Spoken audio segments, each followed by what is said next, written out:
Hello everyone. This story is about, what if Naruto was a one-man team and gets a harem? Please like, share and subscribe for more great stories like this one. Now let's start. It had been a close call the previous night. As it was, everyone was walking on eggshells in the house.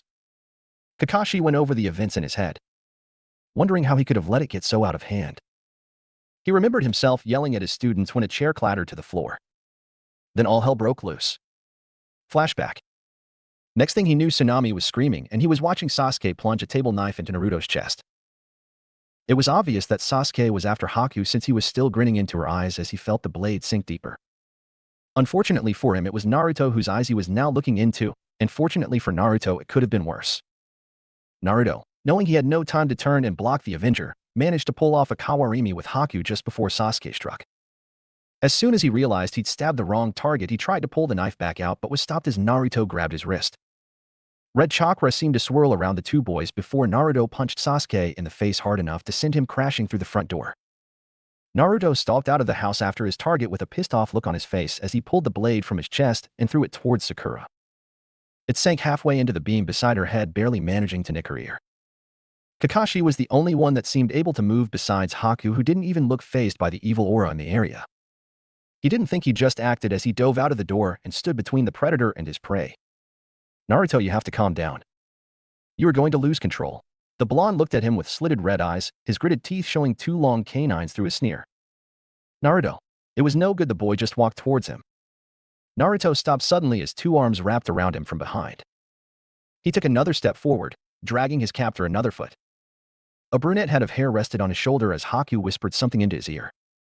He shook his head and took another step. The arms gripped him tighter, making him falter. He no longer moved forward, but the oppressive aura was still there, and he was still snarling at Sasuke. The Uchiha was starting to regret his decision as he desperately tried to crawl backwards until he found himself against a tree, leaving an odd wet trail behind on the ground. Haku was still talking into Naruto's ear, and Kakashi could see his eyelids start drooping, and the oppressive aura slowly dissipated from the air. After another minute, it had lessened considerably to the point that Kakashi walked cautiously up to him and tried calming him down as much as possible. But when he got close enough that he was just about to hear what Haku was telling him, Naruto suddenly dropped over unconscious, with Haku's hold being the only thing keeping him from slamming into the ground. Kakashi sighed in relief. That was one thing he didn't want to see on this mission, or any other point in his life for that matter. He turned his attention back to his student, who was pale white from fear. Kakashi didn't even spare the boy words as he knocked him out and tied him up before dragging him inside, not caring anymore what the council did because of the injured remnant. In the kitchen, he saw Tsunami unconscious and in his arms from fear, while the man himself was deathly pale. Kiba was flat against the wall farthest from the door with Akamaru under his jacket whimpering, but they were both recovering. Sakura, on the other hand, was unconscious like Tsunami, but unlike her, no one had bothered to catch the pinkette. He signaled for Kiba to grab the girl and follow, which got a slow nod and a shaky "hi" from the boy. When they arrived at the room for the boys of Team 7, Kakashi threw Sasuke on the floor before getting some rope and tying him up to a stock. Using excess of the same rope, he tied up Sakura before taking her to her room and tying her to a stock as well. Each stock was nothing more than a couple boards of wood that would make it impossible for either to get out of the room quickly, if at all.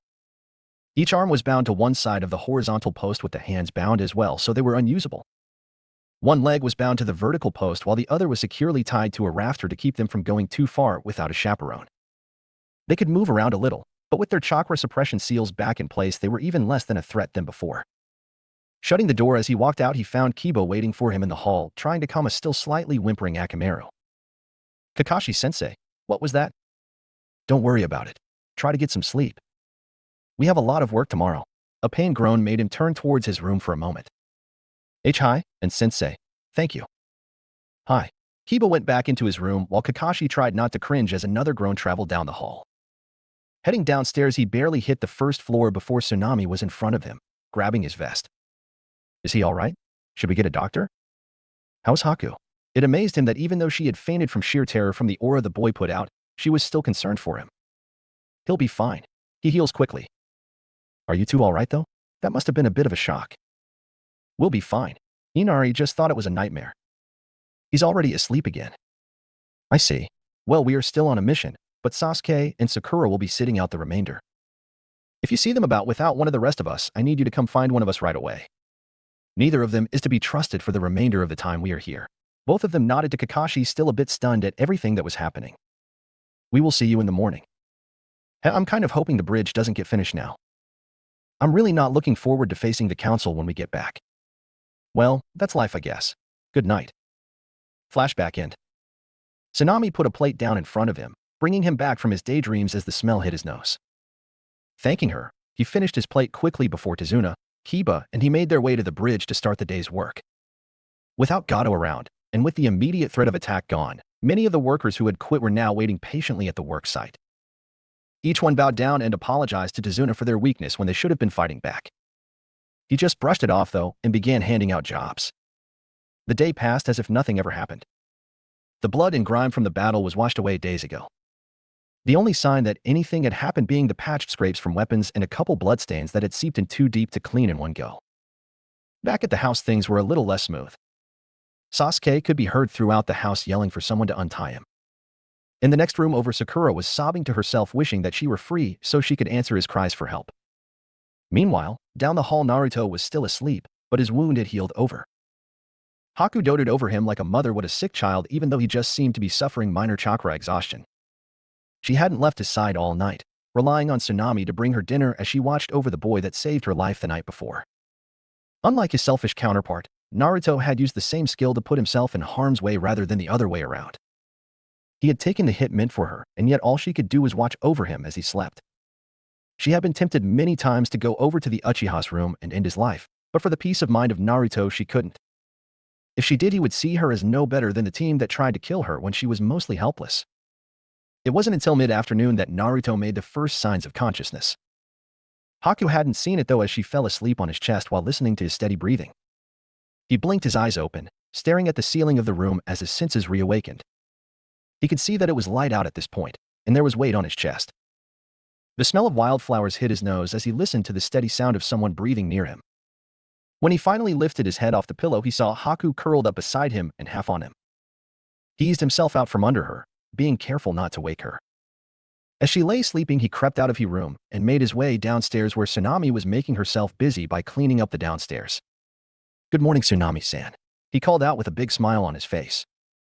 "Oh, good morning, Naruto-san. You startled me. Sorry about that. I guess I'm a little late for breakfast, huh?" "A bit. There is some rice in the cooker still if that is enough, but if you want more, just let me know." "That will be fine. Thank you." Naruto left the room with Tsunami watching his back. Even though she had seen him injured before and knew his healing abilities, it was still a wonder to see him up and about like nothing happened after being stabbed in the chest by someone who was supposed to be his ally. What she didn't know was that there was still a lot of emotional pain on his mind. Sure, Naruto didn't like the team, but he had at least trusted him enough to not try to kill someone in cold blood, let alone someone nearly defenseless. Then there was the fact that he was stabbed after making sure that the rest of the mission got completed. A portion that the Uchiha was obviously not capable of at the time, at least to the point where he would have most likely attacked friend and foe alike. Now said Uchiha was tied up without a chance at getting freed anytime soon, and with Gumdrop out of the way, no one was going to help him get free either. The main issue was that Sasuke had brought up so many memories that Naruto was hoping he could have some reprieve from. Memories of the attacks that the Konoha villagers made on him. The whole time he was eating, his mind was running through those memories as he sat in a daze just staring at the wall. It wasn't until Haku put her hand on his shoulder that he realized his bowl was empty. He had no idea how long he'd been sitting there, but he definitely hadn't heard her come up to him. He mentally berated himself for being caught unaware. "Oh, hey Haku. Did you sleep well?" He stole a glance at her off to the side as she sat down next to him. He could see the worry and a bit of confusion on her face. Hi. I'm fine, Naruto-kun, but how are you? You got stabbed in the chest yesterday, then you seem to have lost it and went after the Uchiha. To be honest, you scared everyone in the house, probably everyone in the neighborhood too, with the amount of killing intent you were putting out. Haku was looking very uncomfortable by this point. He had scared all of them last night, that much was true, but what bothered her was the pure primal feeling that was sent out. She had felt killing intent before, many times, but she had never felt it so raw, and that was just the overflow. She didn't even want to think about what was aimed at Sasuke. "Don't worry about my injuries. I heal quickly, always have. Consider it a gift from a friend of mine. Along with rapid healing, I also have heightened senses, and though I've been to the hospital numerous times, I've never actually been sick a day in my life." "I know what you're thinking, and no, it's not really a bloodline. I can't tell you exactly what it is, though. I'm just not comfortable sharing that information yet. Apparently, Haku wasn't going to push the matter as they sat there in silence for a while, just taking comfort in the company of someone who seemed to understand them.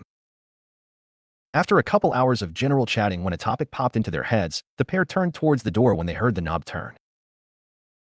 They were greeted by the sight of the bridge crew making their way home for the day. "You guys are early. Did you finish already?" After setting his safety helmet on a stand near the door, Tazuna turned towards the pair with a wide smile.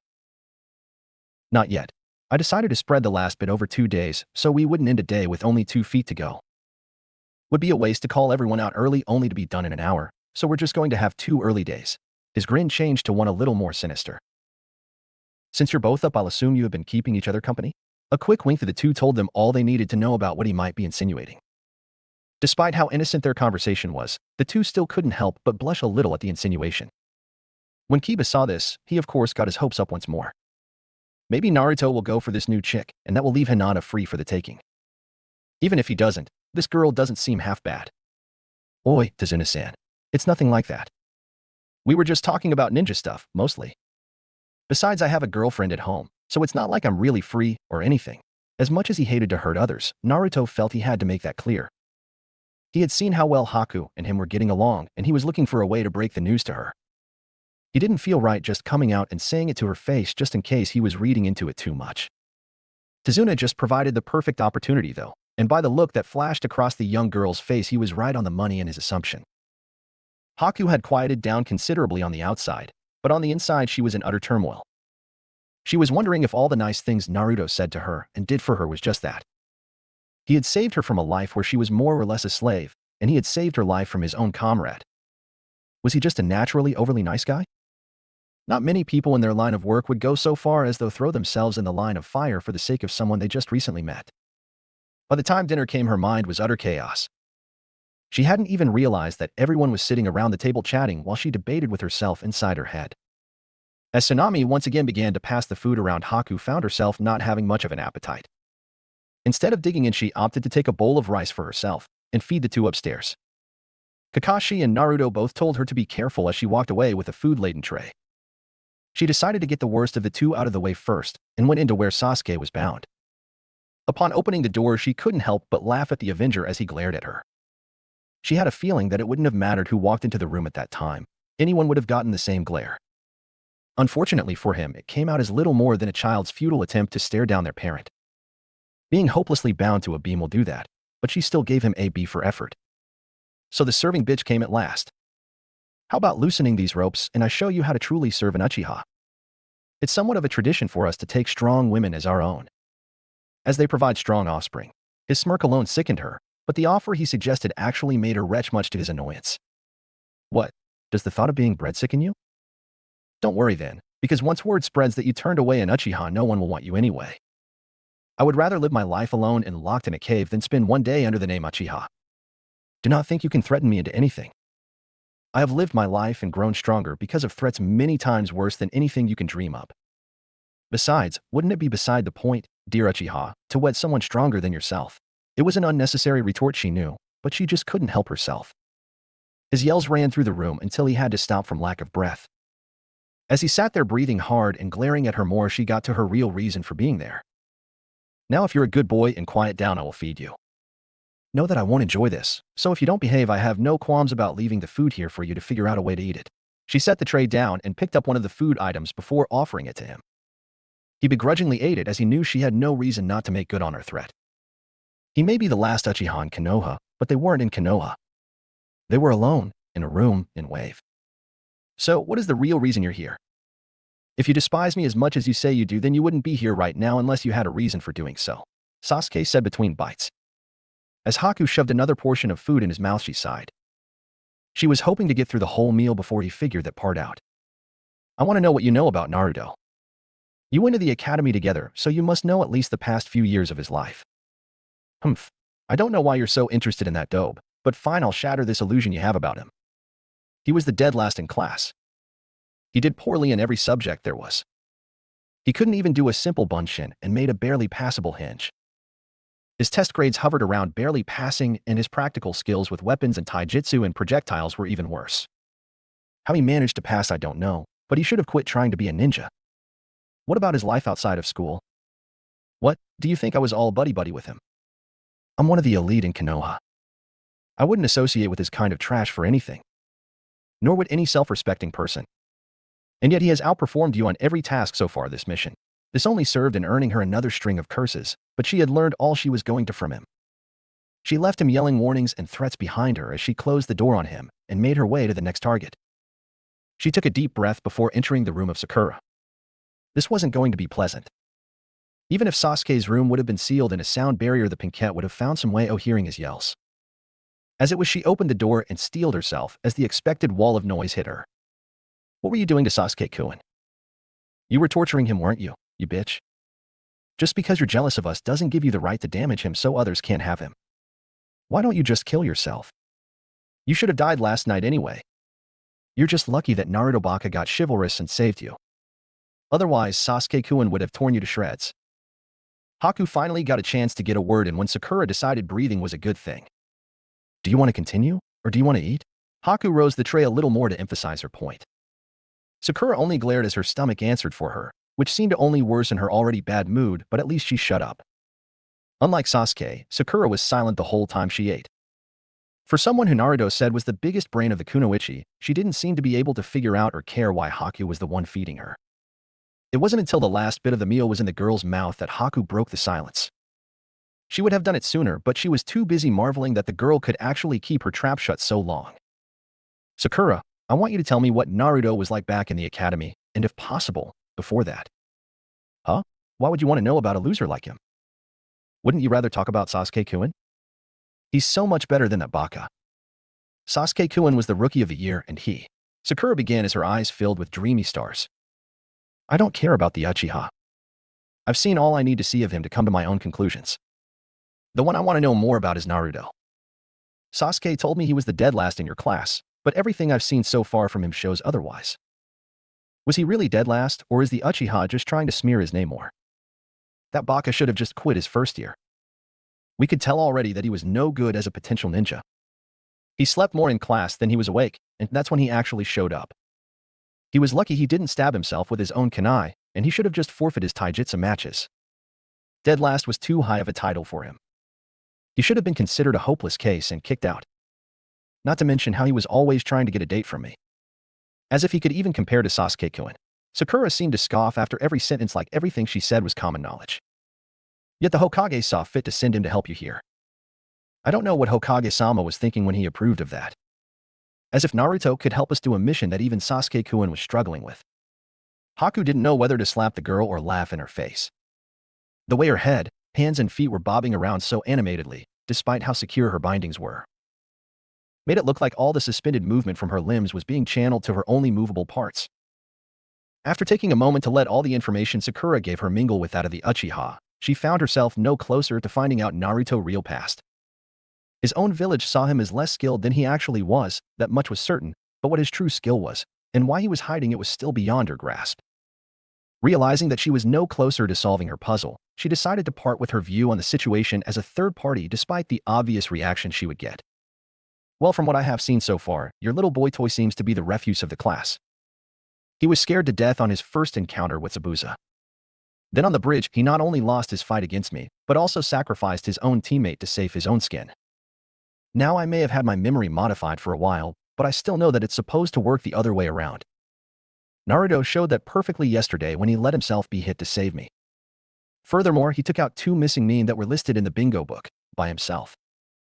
Then he figured out that my memory was modified and was able to gain enough of my trust to counter it. He's shown more strength in both skill and perception than you seem to have in your whole team. Kakashi realizes this, as does the Mutt to an extent. She could see Sakura stewing more and more as she spoke. Well, I've been here since the start of this mission, and I can tell you that Naruto Baka never could have done what Sasuke did. When those demon brothers attacked us and made it look like they killed Kakashi-sensei, Sasuke didn't even flinch. He took on those 2 Chunin while Kiba and I protected Tazuna. Naruto Baka would have probably frozen up or curled up into a ball and cried. Sakura put a smug smirk on her face, daring the other girl to make a comeback. She didn't have to wait long. I was there also, with Zabuza, Kafu, and Tamatsu while your team was dealing with the demon brothers. They were sent out to test your strengths, and I must say they were rather unimpressive. We saw how your pathetic Uchiha was only able to hinder them slightly by taking away their connection. That really was a bad choice anyway. As long as that chain connected them, they had a limited range of movement. With the chain snap, they were then able to attack from any direction they wanted. Unfortunately for them, they never hit Kakashi, whom defeated them when they were about to rip your team to shreds. Kappa stayed behind to deal with the Demon Brothers for failing and making sure they couldn't do so again. Sasuke still did better than Naruto Baka could have. Sakura-san, do you know who Kappa was? He was a Jonin rank missing nin from Kirigakure. He is listed in the bingo book as an A rank threat. Okay, so why do you think he wasn't at the bridge? I had thought it odd that he never caught back up to us, but I dismissed it until this afternoon. While Naruto and I were talking, he told me exactly what happened to Kafu. Kafu was a rather arrogant man, and when he saw Naruto hopping along, I would bet he was thinking he would have an easy time. Naruto sensed him and was able to set up a trap planning to disable him enough to at least even his chances. While he didn't count on it, Naruto's trap disabled my overconfident companion to the point where he was the easy one to pick off. Which is exactly what Naruto did. Haku paused for a moment to let the information sink in. Then almost slapped her forehead as the other girl started to smile. So Naruto got a lucky kill. Sasuke-kun wouldn't even have needed to set a trap, I bet. He could have taken down that Kafa guy easily. Now this was just getting sad. Sakura, Kafa was stronger than me, so if I beat the Uchiha, that would put Kafu ahead of him as well. Setting that aside, my point was that you three had faced Chunin and did okay. Naruto-kun faced a Jonin and not only didn't back down, he was able to stay calm enough to think up a way to trap the other ninja and hopefully wound him enough to have a chance at winning. He didn't go into a fight knowing that he would win. He thought of the best way to have a chance at winning and… Kun? You said Kun? Oh my god, you like Naruto Baka? No wonder you're trying so hard to defend him. Ugh, I don't even know what to think of you now. That's just disgusting. Hinata agreeing to go out with him was bad enough, but another one. Just get away from me before the disease you people have spreads. Sakura made gagging noises as she turned away from Haku while mock-retching. Haku just sighed. Well, I can see that you are about as serious with your social life as you are with your ninja life. Have fun prancing around your fairy remnant of a once great clan. I'll stick with the people who really know what life is about. Before Sakura could retort, Haku had left the room, though a few muffled shouts could be heard through the closed door. There was no doubt that Sasuke didn't have the same sonic hearing for her screeching that she had for his quietest whispers. She just shook her head as she made her way down to the dining room and handed the empty, or partially so, dishes to Tsunami for her to wash. Oh, was someone not hungry? Tsunami looked from one of the half-full bowls to Haku. We'll just say that the last Uchiha isn't as smart as the Banshee when it comes to eating before pissing off the person feeding you. Tsunami just nodded before taking the dishes to the kitchen to wash them off as Haku took a seat at the table again. So what are we planning for tomorrow? Kakashi stared at her for a moment, trying to comprehend what she was asking. Well, since you aren't a ninja of Konoha, I don't really have a say in what you do, so you can do whatever you like.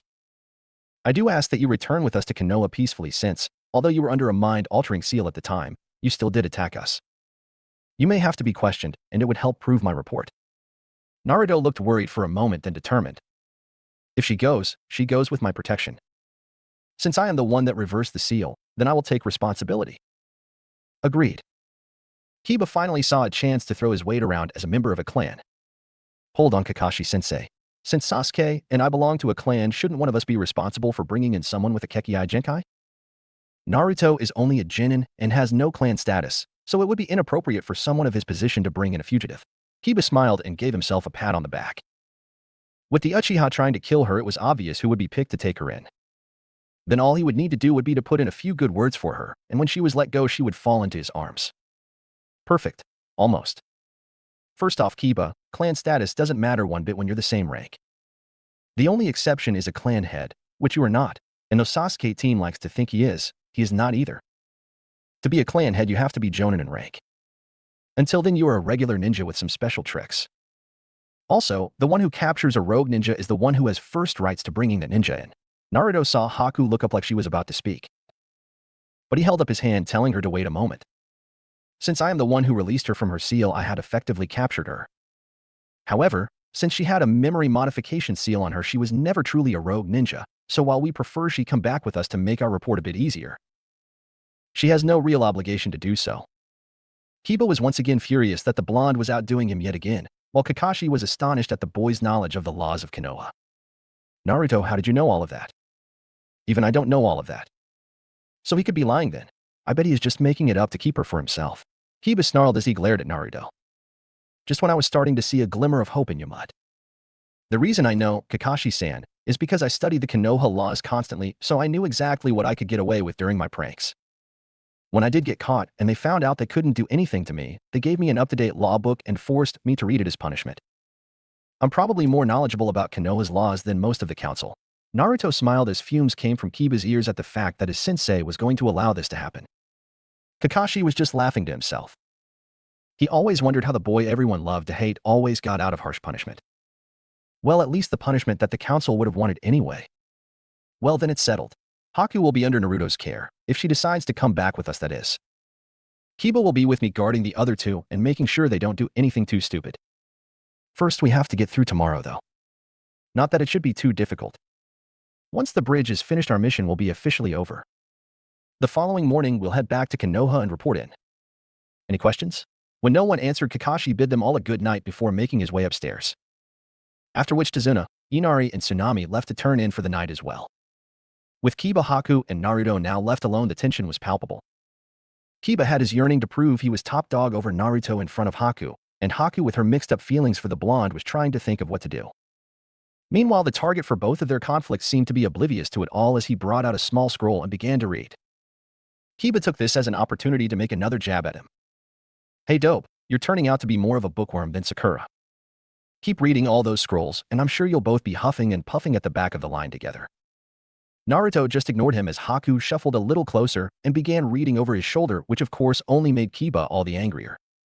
I know you have a deep need to know the basics. But is it really necessary to go over them at every free moment? Again, he was ignored and further infuriated when Haku rested her head on Naruto's shoulder as she continued reading. Hey, listen to me when I'm talking to you, you worthless piece of trash. Kiba grabbed the scroll and threw it across the room as he glared at the boy. What he didn't expect was to see two sets of eyes glaring back at him. Kiba, I suggest you go get some sleep to cool off your temper before you do something you will regret. His voice was calm yet cold as ice as the words slipped from Naruto's mouth. The hidden threat so well underlined that it sent a chill down Haku's spine, making her shiver, but grin. You don't think you can scare me off? I'll prove I'm your better soon enough, and I hope you're here to see it when it happens, Haku-chan. I want you to see me rub his face in the mud. Then you'll know what true strength is. Haku rose an eyebrow at the boy. Please don't call me Chan, Kiba-san. We do not know each other well enough for that familiarity. Kiba, being his oh-so-suave self, couldn't help but take an opportunity when one presented itself. Well, we can change that right now if you'd like. I am always more than willing to become more familiar with any specimen as gifted as yourself. He began to strut his way around the table towards her seat, but was stopped before he made it halfway. With a bored tone, Naruto addressed Kiba without even looking at him as he picked his scroll up off the floor. And that, Kiba-san, is why you will not have a specimen as gifted as her. I told you before that women are not objects.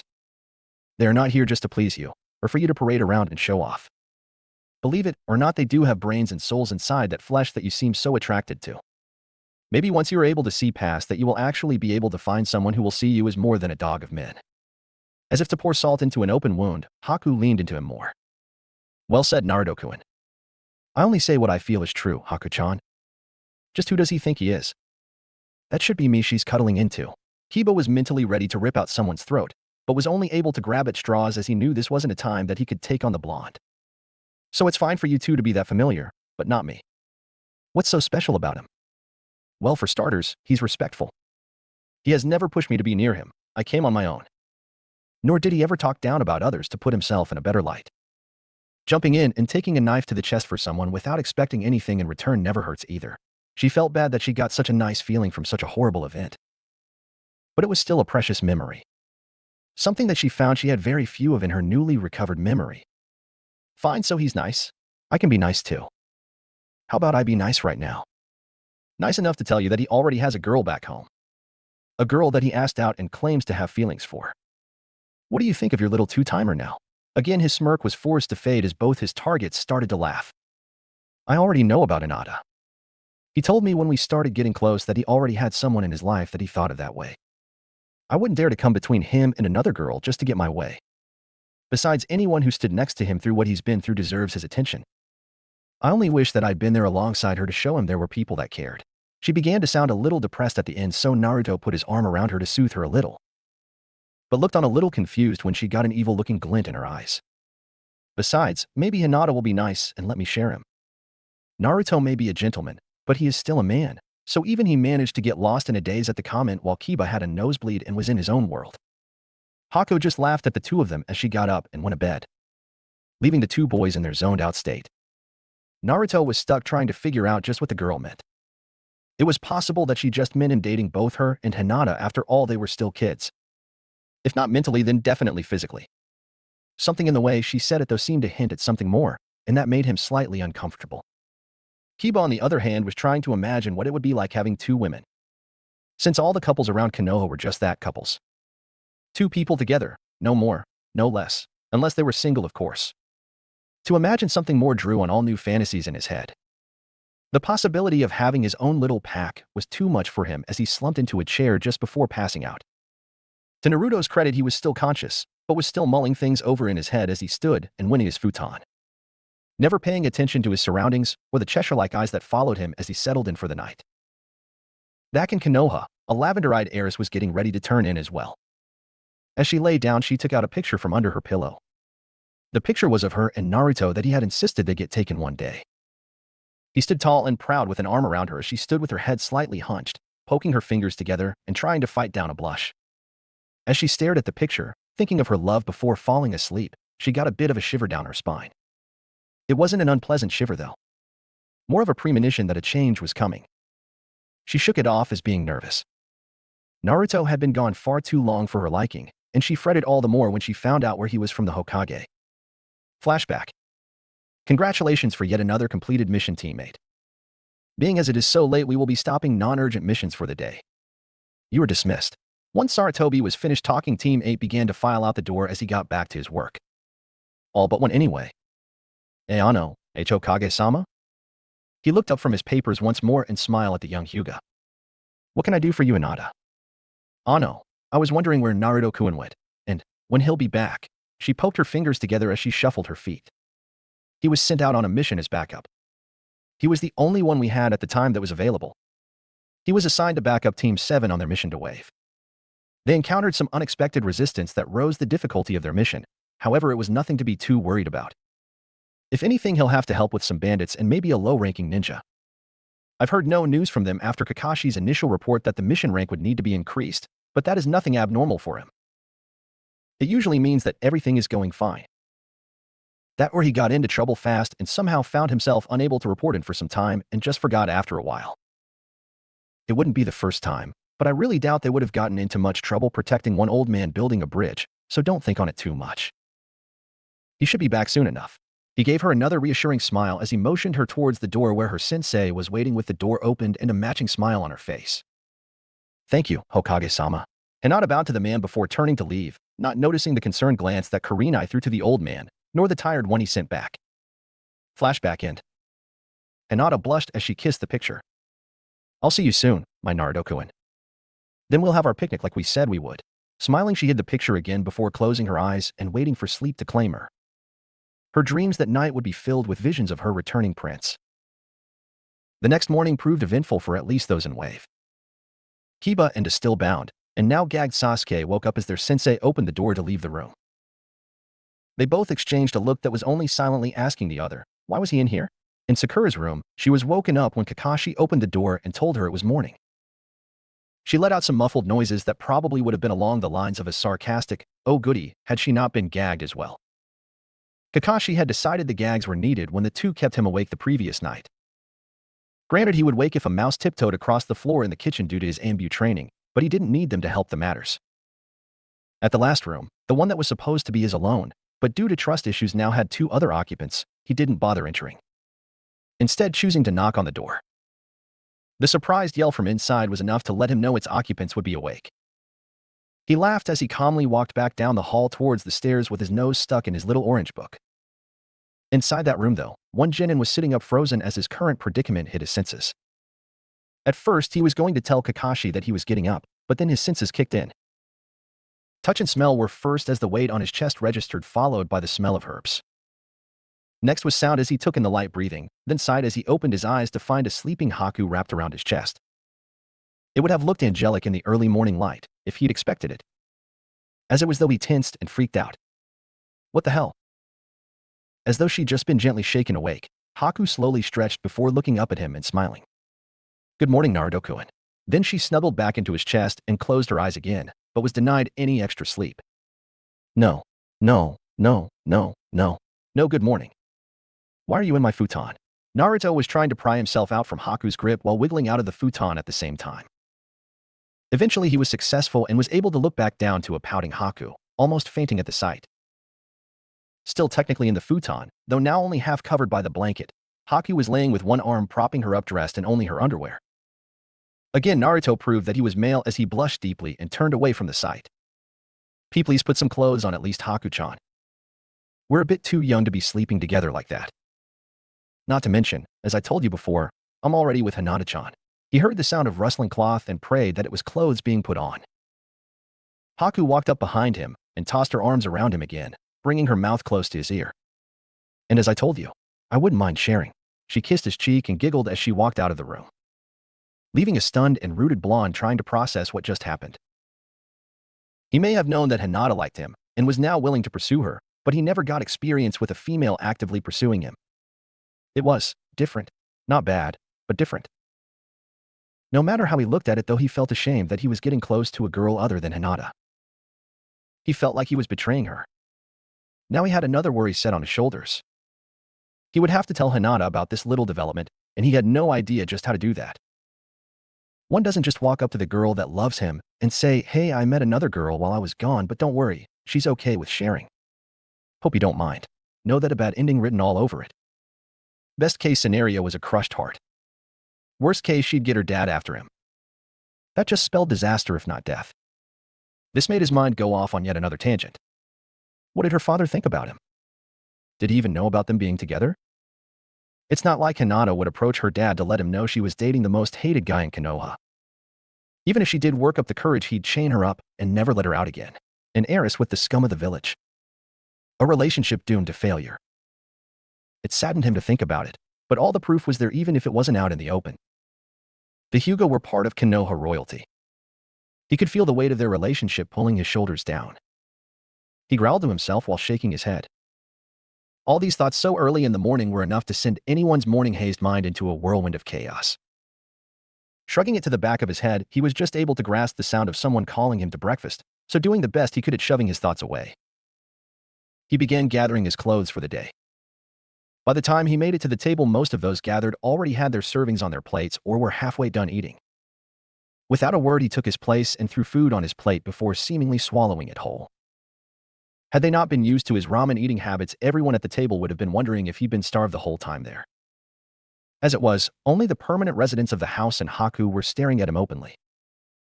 They were only able to snap out of their gaze when he turned to them and, with a half-full mouth, asked, "What?" while shrugging his shoulders and continuing his feeding frenzy. When they had all finished their breakfast, Kakashi sent Naruto as Tezuna's bodyguard, thus leaving himself and Kiba to guard the house.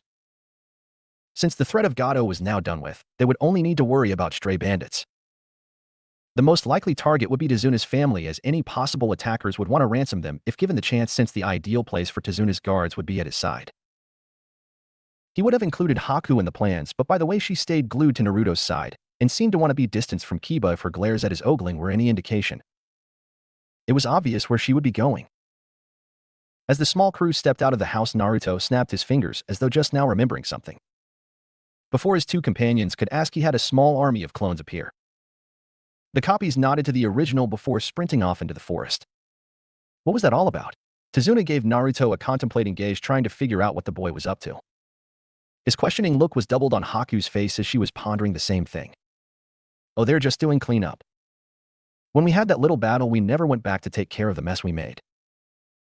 I doubt the citizens of Wave would want to stumble upon what we left behind, or have their children get their hands on the amount of sharp objects we left there. Besides, never know where you'll find something useful, and if it's used but still usable, then it's still worth saving, Naruto explained. So you're like a kleptomaniac then? No, I actually collect things that could be of use later. I wasn't really able to shop freely in Konoha, so I had to make do with what I could find. I guess it kind of grew into a habit. It's kept me fed more than once, and it's how I learned most of what I know about being a ninja. Oh. Haku and Tezuna both looked a little down. The boys' life was hard, and they had somewhat of an idea of it, but to have to collect random objects just to eat a decent meal, it just didn't seem right. Anyway, they will be busy most of the day going through personal affects, gathering the weapons and disposing of everything that needs to be disposed of. A few of them are going to do a little scouting. See if I can find Gato's base of operations. No point in having his stuff rot in some abandoned house if it's useful. Not to mention we might get a foot in on any other possible dealings that we can stop. They both looked at him a little uncertainly. To them, it seemed a little over the top at first, but after the explanation, and the added bit about finding Gato's hideout, they had to admit that it was a useful thing to do. Haku especially thought as to how much it was like an intelligence gathering mission. If he did manage to find anything useful, they may just be able to stop another event like Wave happening before it even gets started. With that discussion out of the way, they found themselves in pleasant conversation for the rest of the journey to the bridge. They discussed everything from the weather to cracking jokes about Sasuke and his little cheerleader. When Haku brought up what the boy had said to her when she was feeding them, she thought Naruto was about to head back to the house and have some choice words with him, using his fists. But he calmed down and even laughed when she spouted out her reply to it.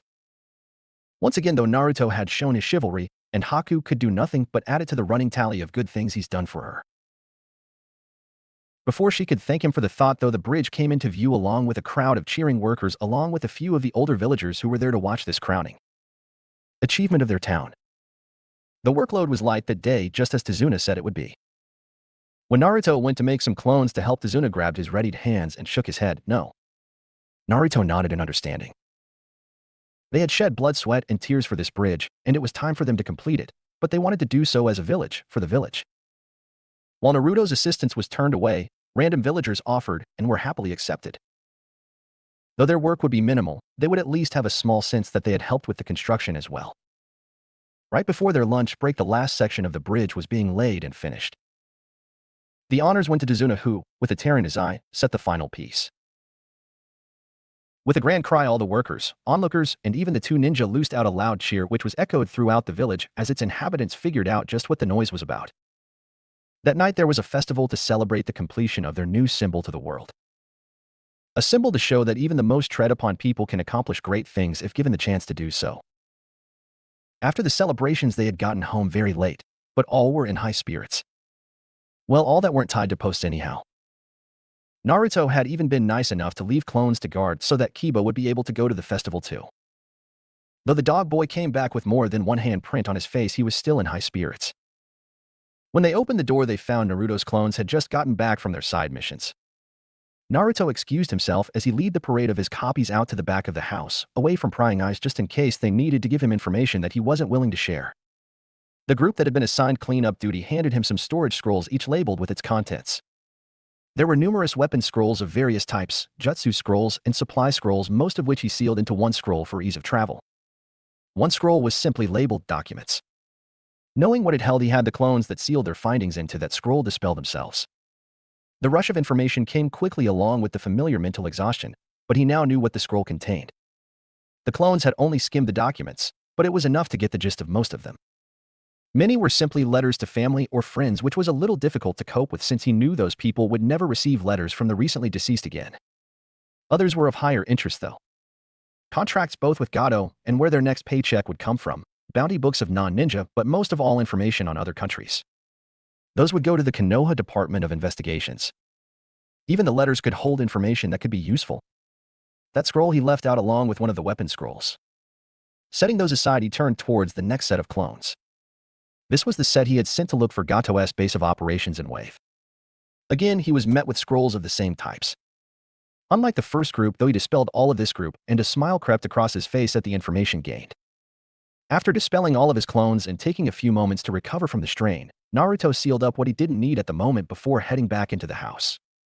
He found most of the company settled around the table talking, which stopped as soon as he entered as all heads turned towards him.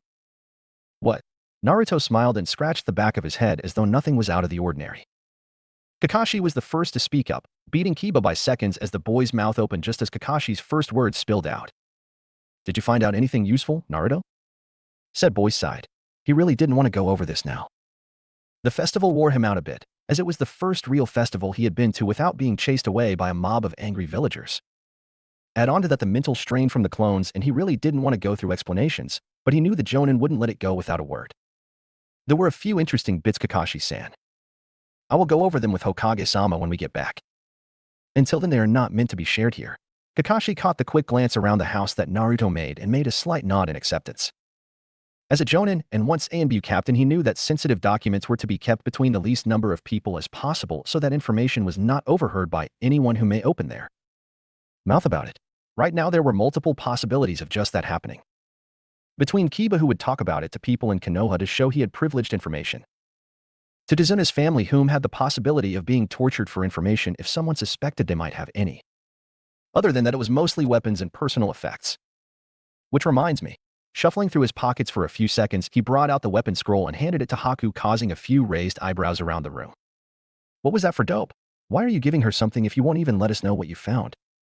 In the recesses of Kiba's mind, though, he wanted to know if this could be used as incriminating evidence to make Hinata his. If he's giving this chick presents, then he really is two-timing Hinata. Relax, Mutt. It's just the Saban I found. She used a lot when we fought, so I'm just replacing them. It's the least we can do for her help. If you're giving weapons to someone you just met, then how come the rest of us aren't getting anything? Because, first of all, you didn't even help in the fight. Nor did you last too long on the bridge, so you shouldn't have much to replace. Second, the payment we get for these missions is meant to cover the cost of replacement and maintenance of any supplies used on a mission. That is why the importance of aim is pounded into us, along with the obvious: if you don't hit it, it won't die.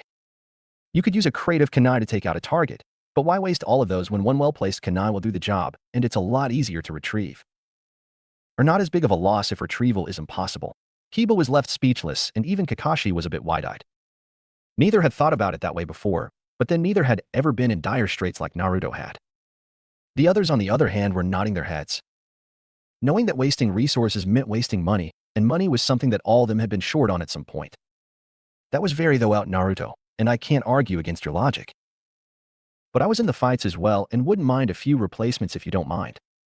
He gave off his little eye smile to Naruto, who gave one back before unsealing a dozen or so kunai, which were happily gathered up by Kakashi and pocketed. Thank you very much, Naruto. No problem, Kakashi. You seem to be coming around, so I don't mind too much. The rest will be disappearing, though, for a while. Don't ask. I'm not saying what is going to happen to them. I have a few things I'll be giving out tomorrow, but that's a surprise. When are we planning on heading out, and how are you planning on transporting Tweedledee and Tweedledum? After the chuckles that went around the room settled down, Kakashi was able to answer. I suppose we'll stick around for lunch, then head out afterward. No point in spending another whole day here. Since the bridge is finished, our mission is complete, so we need to return as soon as possible.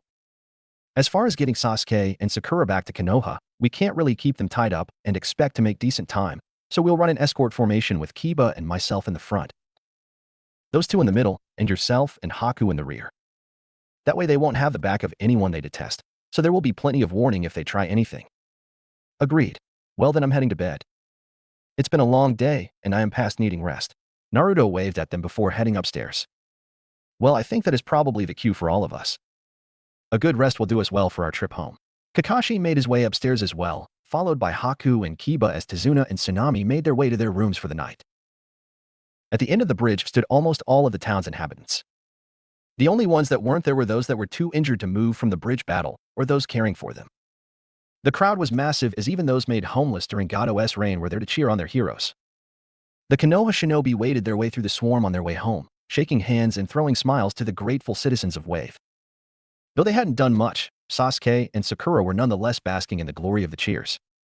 None of which were aimed at them, but it didn't matter, as in their own heads the cheers were only for them. As they finally made it to the bridge's surface, they faced their hosts for their stay.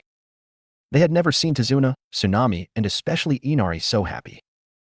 All eyes were on them as they exchanged their farewells, shaking hands and in some cases hugging. Kakashi-san, we were privileged that it was Konoha that we decided to call on for this task. Nothing can repay what you have done for us, but we will work hard to make up for the misinformation that I was forced to give to initiate this mission. I pray that in the future we will have nothing but good relations with your village. Tazuna bowed low to the ninja, something that no one could recall seeing him do to anyone before. Then, to further their surprise, he bowed again to Naruto. Without your assistance, Naruto-san, I doubt we would have gotten away as unscathed as we did. Going so far as to release a person damned to a life not their own was above and beyond what you were here to do. The compassion and determination you have shown us will stay with us for as long as we can remember. We thank you. We thank all of you. A loud cheer was sent into the cloudless sky as the gathering erupted. Naruto and Kakashi bowed in embarrassment at being praised as such while Haku looked at them with pride. Though they hadn't thanked her personally, it didn't matter. Having her life back was reward enough. The other three ninja, however, were beyond smug as they soaked in more praise not directed towards them. Sasuke simply waited for his turn to be praised, something he would be waiting for indefinitely. As the crowd died down, another Naruto appeared and whispered in the original's ear before dashing off again as Naruto smiled and motioned Tazuna to the side. They were given curious glances from everyone as Naruto whispered to the old bridge builder. They couldn't tell what he was saying due to the hand concealing his mouth, but whatever it was caused Tazuna to suddenly drop to his knees and bow with his head to the ground towards the blonde. Had he not been crying, he would have been yelling out his thanks, but as it were, they could only hear his sobbing thank yous as Naruto hoisted him back to his feet and whispered into his ear again. Tazuna gave a small nod as he wiped his eyes before rejoining the crowd. Gathering himself, he stood tall once more before calling out to the crowd. Let's make sure all the elemental nations can hear our cries so they know just what Konoha has done for us. With a noise that rivaled an erupting volcano, the troop of ninja were off, waving back as they shot off across the bridge that they had protected with their lives and the country that would forever be in their debt. Tsunami leaned over to her father. What did he say, Dad? I've never seen you about let alone sink to your knees to anyone. Let's just say our life is about to get a lot better, he said as he hugged her and Inari closer to him. Then louder, all of our lives are going to get a lot better. Inari looked up at his grandfather and saw the tears in his eyes. He silently thanked the blonde for whatever the shinobi could have said to make the man that happy. Grandpa, what are we going to name it? Eh? The bridge. What are we going to name the bridge? Everyone leaned in closer, waiting to hear the creation's name. I hadn't really thought of one. The ground shook from the number of face plants made by the crowd. Any, Grandpa, how about the Great Naruto Bridge? Once the roar of the crowd died down, Tazuna was finally able to speak over the low murmurs. I think that would be an excellent name, Inari. Not to mention I would probably be beaten to a pulp if I didn't name it that after all that boy has done for us. It is fitting, though. A bridge that is powerful enough to be unstoppable, yet gentle enough to help anyone in need of it. Now, before we celebrate too much, we'll need something to celebrate with, eh? Getting confused looks from the villagers, he could only smile as he thought of the surprise they were all about to receive. Follow me, and you'll soon find out just how much that young man has saved us. 15 minutes later, they all stood in front of Tazuna's house, or as close as they could get to it. There spread out before them were rows of packages, each with a name attached to it. Tazuna instructed everyone to stand in front of the package with their name on it. When everyone was organized, yet still confused, he instructed them to open their respective bundles. What they found was an accounting of every coin they had lost to Gado and his men. All of it was carefully tallied and accounted for. Along with that, those that had lost homes found the deeds to them amongst the logs.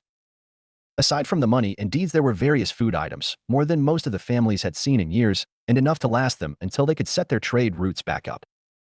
Upon seeing the bounty, many collapsed in heaps with joyful tears leaking all over the ground. As the people looked over their regained property, Tazuna stood up on his porch and looked out over the gathering. He cleared his throat loudly, gaining the attention of those close. As people realized those nearest them had turned their attention elsewhere, they too turned their focus to the man. A wave of silence went through the crowd as each and every face was now focused on the bridge builder. A note was left along with this great gift. I would like to let you all hear it now. To the renewed country of Wave. Amongst these bundles you will find the wealth that you have lost over these past years under Gato's iron fist. The money is now returned to its rightful owners, and for those that were not able to come today, I ask you to do what you can to get their portions to them. I was never given a chance to prove myself, and yours was forcefully taken away from you. From a person who knows what it's like to live in oppression, I give you back the life you should never have been denied. Know that no matter how bad of a disaster seems to happen in your life, there is always someone who has it worse, but there are also those who will strive to make it better. You have family here, friends. Whatever happens, do not abandon your dreams, and you will be rewarded in the end. Kanahagakure no Sato. P.S. Don't worry about the mission payment. P.P.S. In the clearing to the south is a large vegetable garden that should get some more food production started for those that know how to harvest them. We should all be humbled by this act of generosity, but more than that, we should be grateful that we were given a chance to start over. Let none of us waste it. A final cheer went through the village as people gathered their reacquired possessions along with those of the people that were not able to make it to this grand event. The tales made up about the group of ninja and how they saved Wave would be told over and over to anyone visiting Wave for many years to come.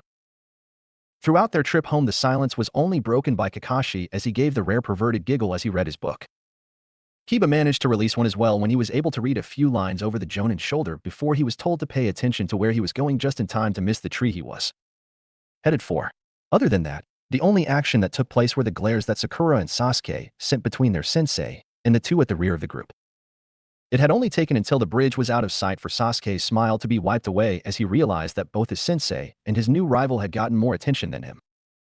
Sakura just picked up on his mood and followed like an obedient puppy.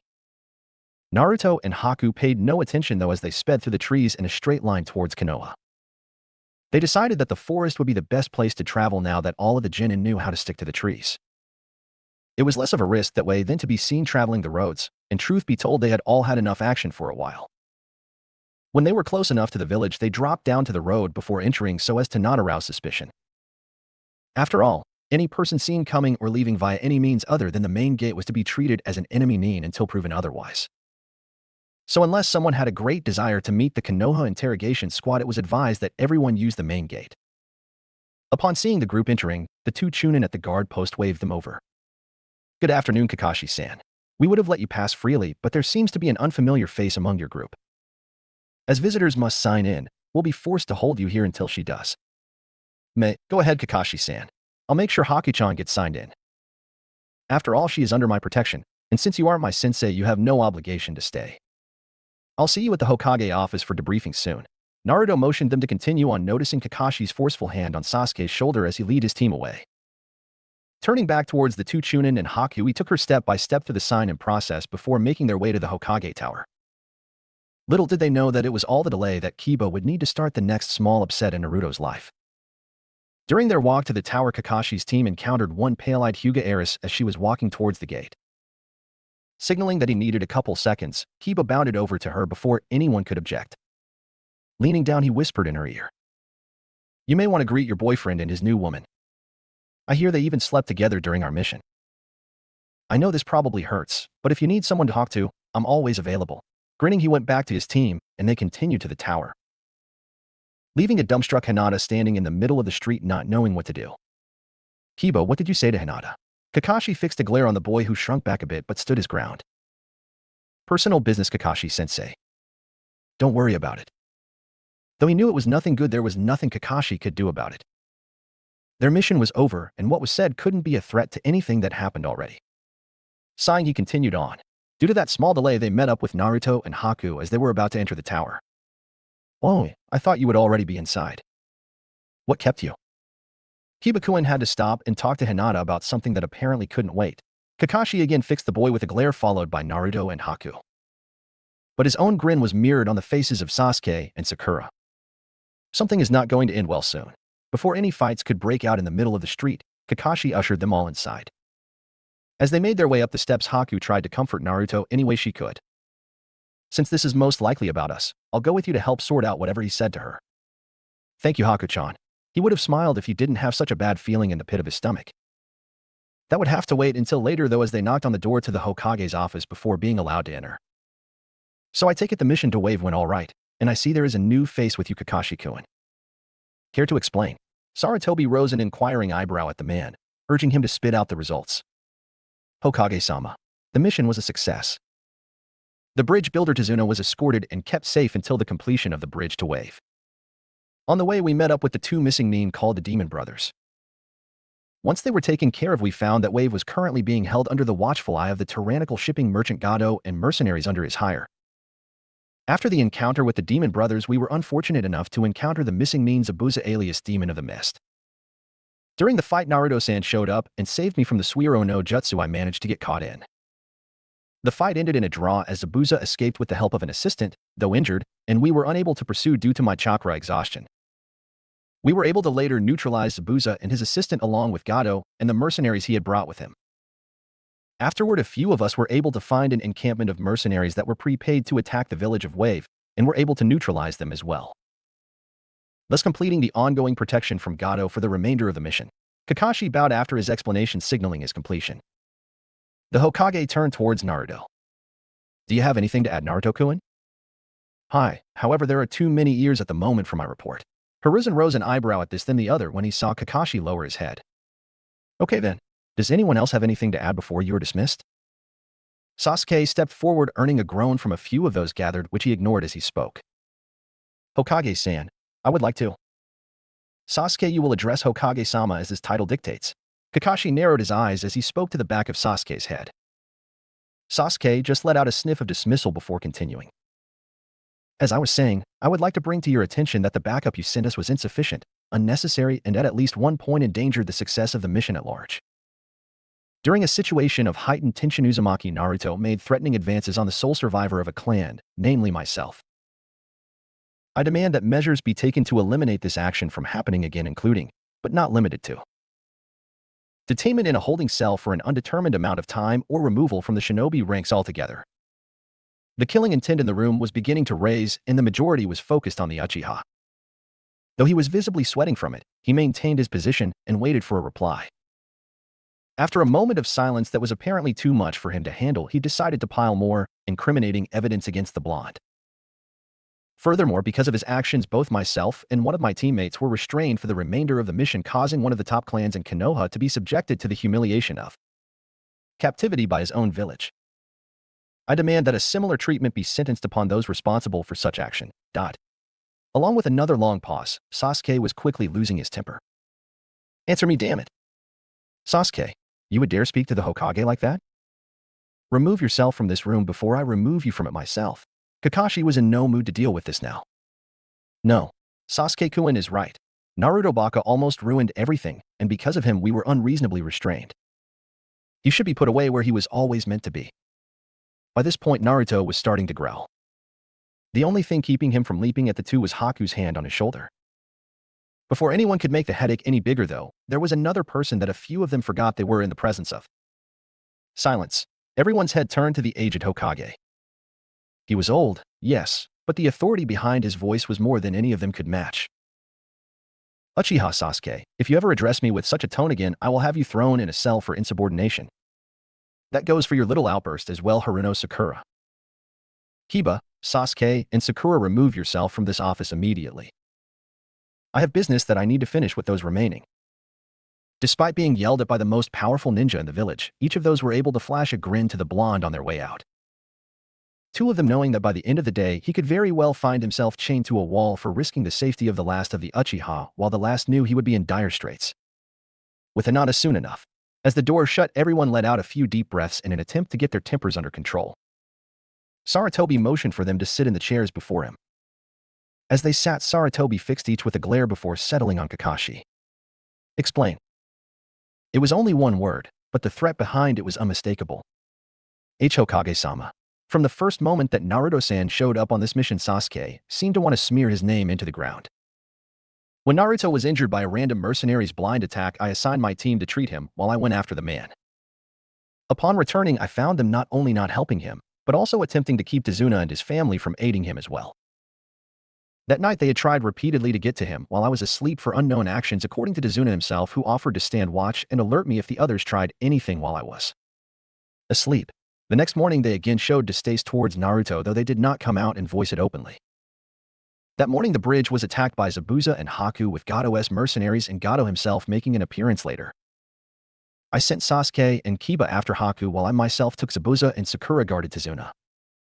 I found out later that Sasuke had gotten into a bad situation and used Kawarimi with Kiba to get himself out of it, resulting in Kiba getting hit with the attack that was intended for the Uchiha.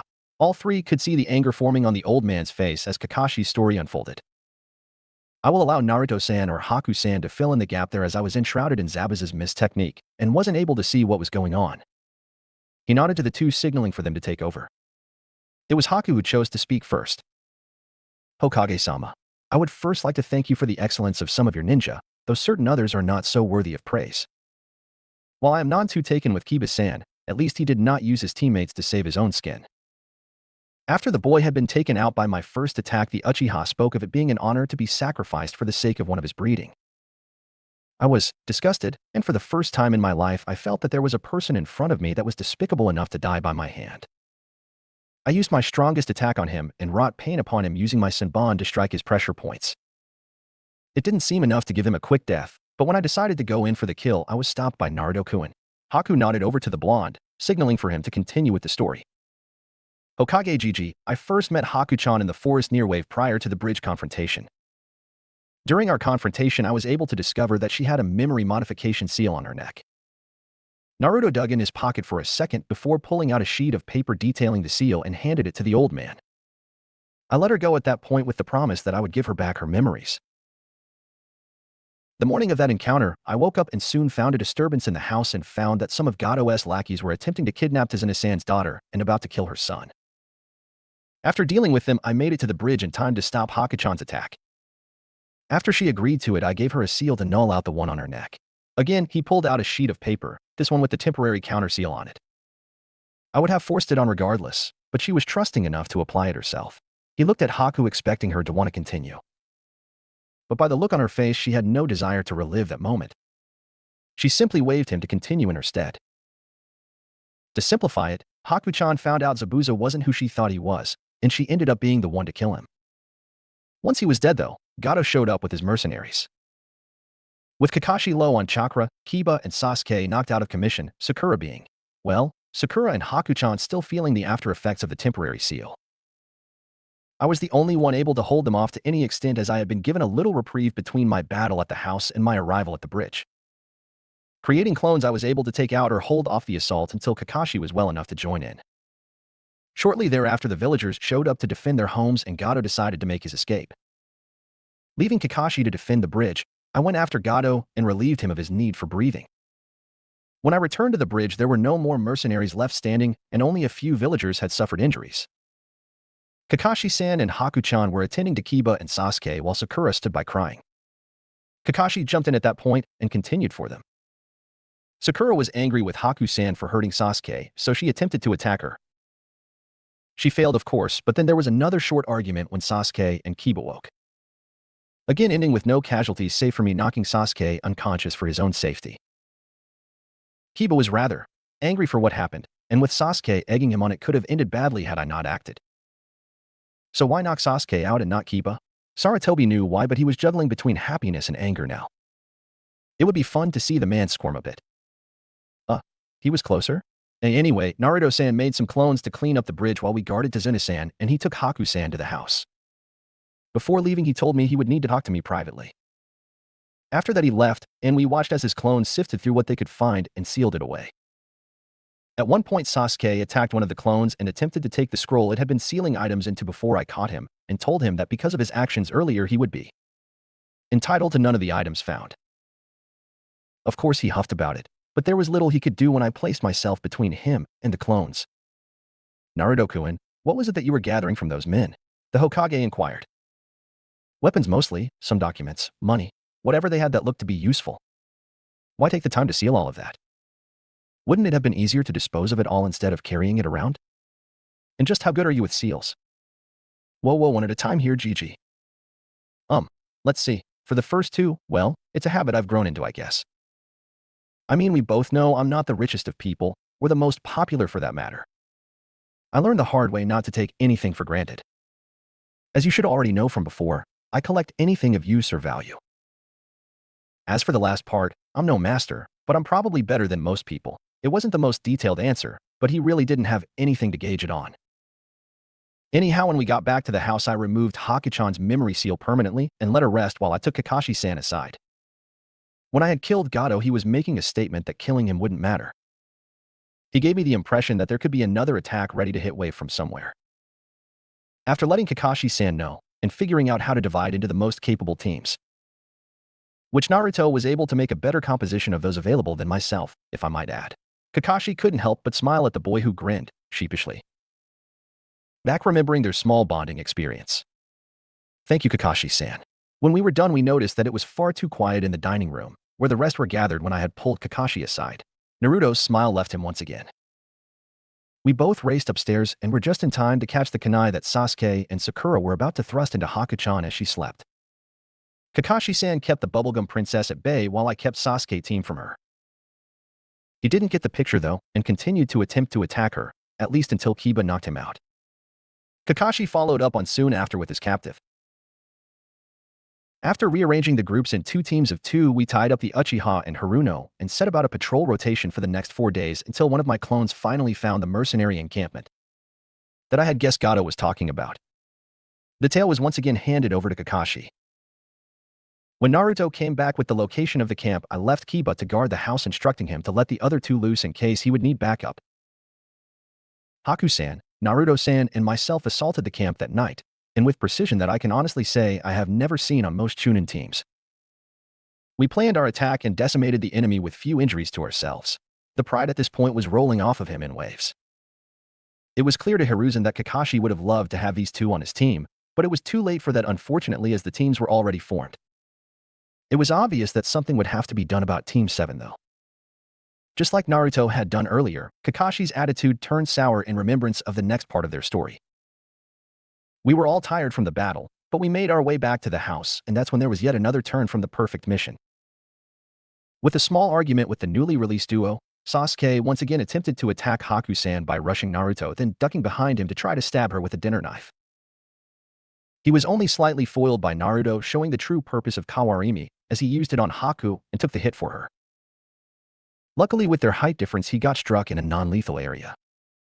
Naruto-san proceeded to knock Sasuke out of the house as his tenant began to act up. Hiruzen's expression now mirrored that of his guests. The council would not like hearing of this, and he was sure that they would find out about it soon enough. I tried to stop him, but in the end it was Haku that got him to settle down. They looked at Haku, who blushed strongly, not wanting to reveal what she said that night. She shook her head, refusing to give them anything. Sarutobi smiled at her and waved her to him.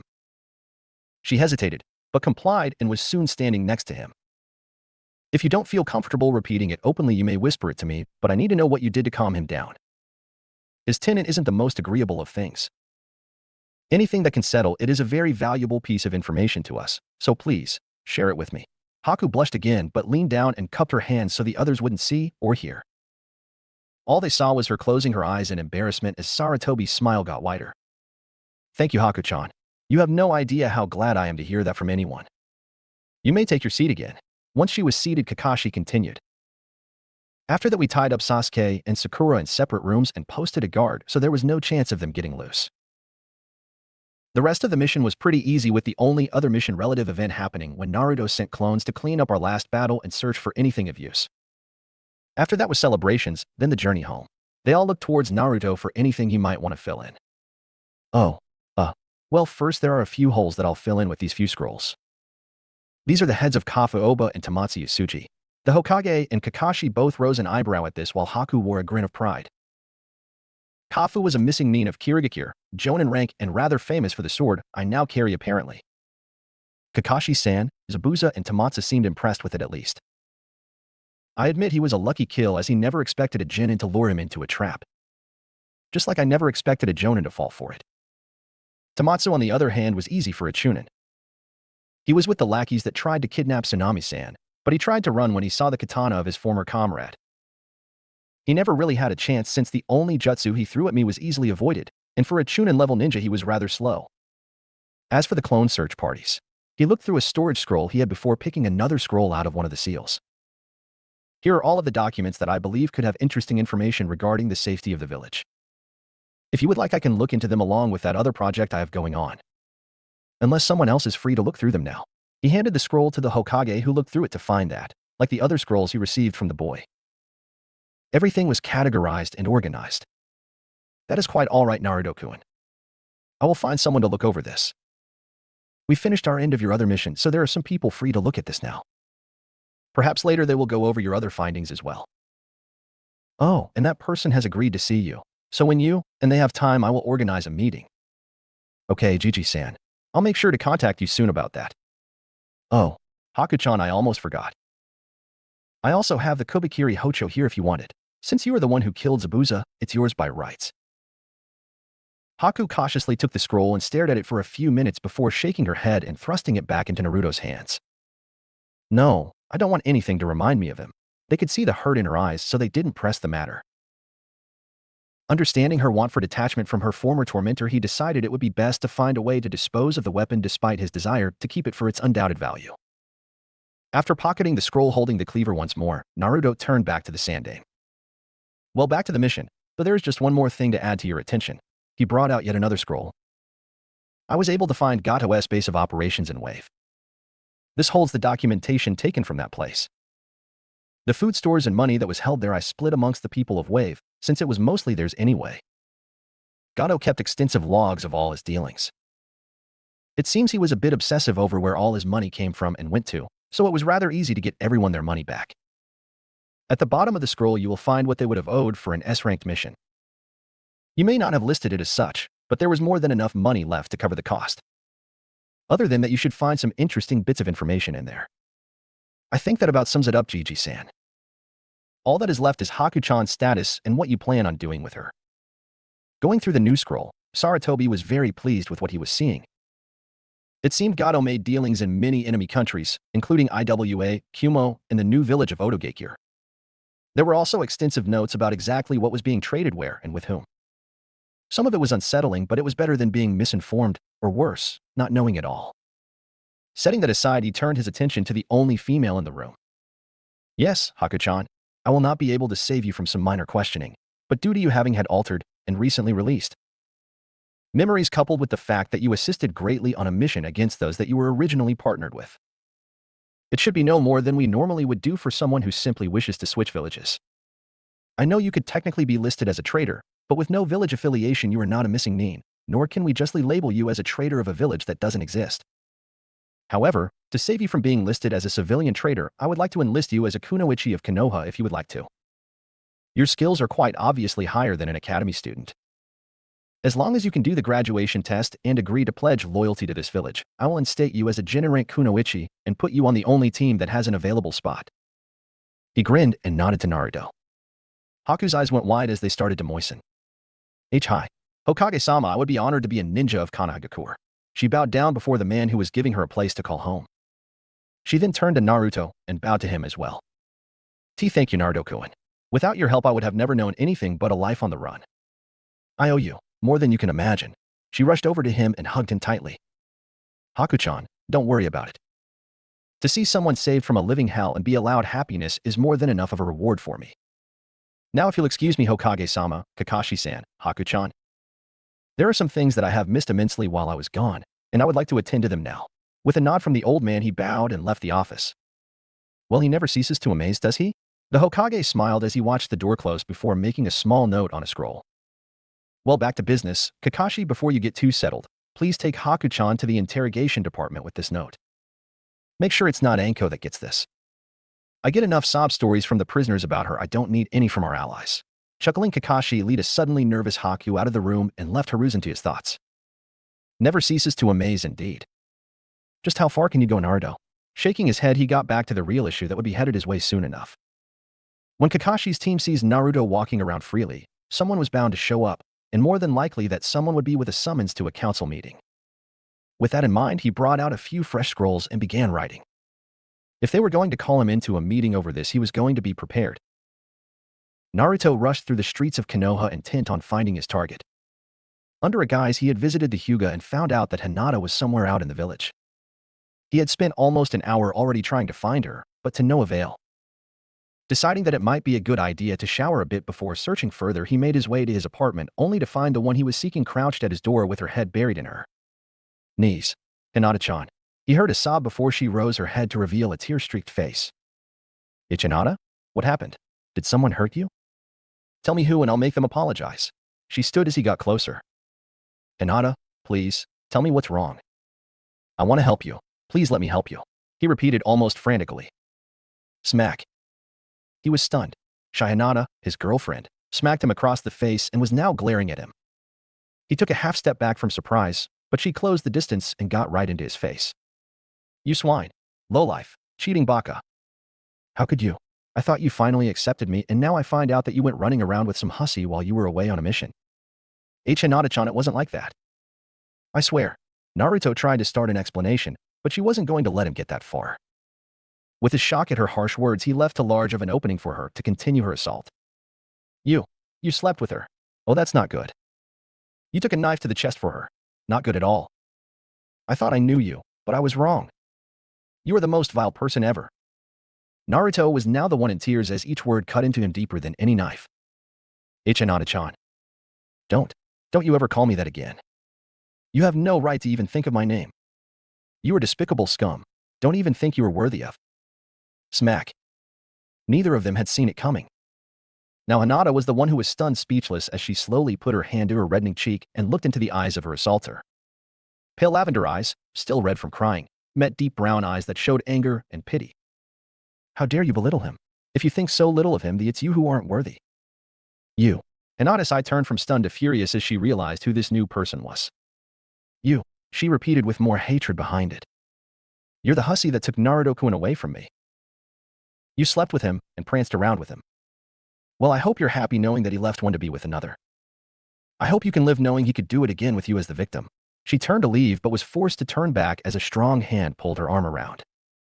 Let's get some things straight here, little girl. Yes, we slept in the same futon, but it was me that crawled in with him while he was asleep, and we did nothing but sleep. As soon as he was awake, he freaked out and told me that he was with you. Like a gentleman, he stayed turned around until I got dressed. He took a knife for me because it was the right thing to do. He is kind enough to not let a comrade or a friend die in front of him if he can help it. Had you been the target, I know he would have done the same. He defended you against those other two boys on Kakashi's team numerous times, and no matter how many advances I made, he turned me down because he already had you. I bet it was that mutt that told you about it too. At Hinata's, whence it was obvious where her information came from. If you are that stupid to take the word of someone else over his, then maybe he is better off with me. At least I will trust him enough to not take the word of someone else without hearing his side too. Come on, Naruto-kun, let's go. I think we've seen enough of this one's true colors. I swear with every new person I meet in this place, it tarnishes my view of a ninja or a human. She turned to leave, grabbing Naruto's arm as she passed while Hinata sank to her knees with new tears streaming down her face. He never abandoned me and I just tore out his heart. She's right. I don't deserve him. He's been hurt so much and I just added to it. I'm sorry, Naruto-kun. I'm so sorry. No. Haku jerked a bit as Naruto's unmoving body forced her to stop. Come on, Naruto-kun, you can show me around the village. No. He shook out of her grip and slowly made his way forward. Sinking to his knees, he gently took Hinata's head in his hands and rose her face to meet his eyes. I won't leave my Hinata-chan like this. I love her too much for it to end. With renewed hope, Hinata met his eyes just in time to see him get far too close for her to see him properly. She tried to move her head back to keep him in her vision, but was stopped from moving at all when she felt something touch her lips. It took her another moment to register what was happening, but she soon realized that it was his lips touching hers. He was kissing her, actually kissing her. Her heart fluttered as it beat faster as she held onto him, trying to get closer, as close as she possibly could. She was still in turmoil that she had said such mean things to him, but he was accepting her back even though she slapped him and yelled such deceitful things at him. Bringing up the memories of what she had just said made her falter and try to pull away, breaking the kiss as she turned her head in embarrassment and self-loathing. Naruto wouldn't have it though, as he wound his arms around her and pulled her tightly to him. Never, never scare me like that again, Hinata-chan. I would face down all of Konoha before I would want to hear such things come out of your mouth again. And Naruto-kun, sniff, she was alright. I don't deserve you. Please, please, and never leave me. I won't ever doubt you again. Hinata couldn't take it anymore as she buried her face in his chest and sobbed. They stayed like that in the middle of the hall for a few minutes until they were forced back to reality. Cough, if you two are finished, I would still like a tour of this village. Both teens blushed as they looked sheepishly at Haku before sighing. Naruto recalled why he was at his apartment in the first place. Well, I would like to take a shower first if you don't mind. We did just get back from a mission after all. Oh, by the way, Hinata, this is Haku-chan. Haku-chan, this is my girlfriend, Hinata-chan. It's nice to finally meet you, Hinata-san, though I hope you're not always so quick to jump to conclusions. I would say I'd join you, Naruto-kun, but I don't think Hinata-san would like that very much. Haku grinned at the girl's attempt at an angry expression. Since she just finished crying and was still hugging onto Naruto tightly, it turned out as more of a possessive pout instead. I will show Haku-san around while you get cleaned up, Naruto-kun. Besides, I have some things I want to talk with her about. We'll come back later and maybe get something to eat together. Hinata's eyes never left Haku, causing Naruto to give a small nervous chuckle. Okay, Hinata. I'll leave a clone here in case I need to go out. Try not to kill each other, please. He slowly unlocked and backed into his apartment, keeping them both in his view until he had to shut the door. The entire time, neither of them moved or even looked away from the other. Sighing, he settled for his fate of not knowing and just prayed that he wouldn't find weapons stuck through the wall when he reopened the door after he was done. He made his way to his bathroom, creating a clone on the way just in case it would need to hop out and stop any bloodshed. After so much mental stress in the past month, he really needed some time to clean off and meditate. Out in the hall, Haku and Hinata were still staring at each other until the latter suddenly bowed, surprising Haku. Thank you, Haku-san. I was blinded by my emotions at the possibility of losing the one I had sought after for so long and almost made the biggest mistake of my life. I was foolish to take Kiba-san's word at face value without conferring with Naruto-kun before I acted, but when I saw him, my emotions at the thought of being rejected took control. If you hadn't come, I would have lost the better part of my life, so thank you for setting things right. I will never be able to repay the debt I owe to you. You really do love him, don't you? Not that I can't see why. He really is a great guy. Loyal to a fault and thinks of others over himself, even when those others are opposing him. I can easily say that my life would be much different had he not helped me. Your boyfriend there freed me from a life that was little more than servitude. Without his help, I would be either dead right now or still not know the truth of my past. It's true that I tried to force myself on him, even after knowing he had you, but you can't really blame me for that. You would be hard-pressed to find someone so great. Haku turned silent and hung her head. There seemed to be no place for her here, even though she was finally free of her pseudo-past. He is my one and only. Even though I recently found out that I know nearly nothing about him at all, he was the one I got my strength from and my drive to get through my academy days. I would see him constantly striving to practice, and though I am sure that was all an act now, back then it was still an example of someone trying to overcome the fate they were given. When I finally got to know him after we graduated, he was a completely different person, but in a weird way he was still the same.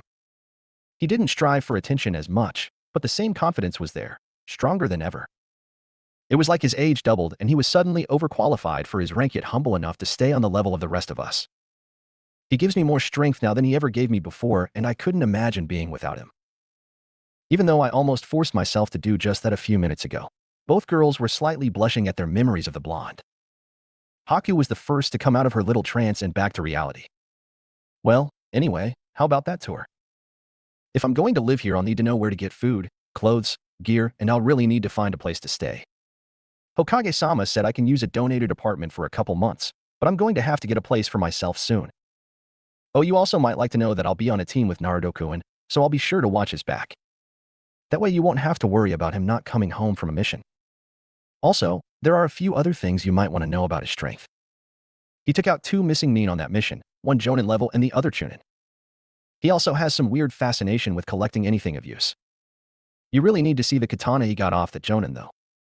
He has it sealed away right now, but it's black with a red sheath. It's a bit long for him, but the sight of it is more than enough to give a good scare. He also seems to have some hideout in the village that no one but himself and the Hokage know about. Hinata was stunned. She knew Naruto was strong, but to take on a Jonin-level missing nin as a genin would be suicide. Naruto-kun, just how strong are you really? That aside, she was a bit let down that Haku got to be on his team, but as long as she didn't try to steal Naruto from her, it would be fine.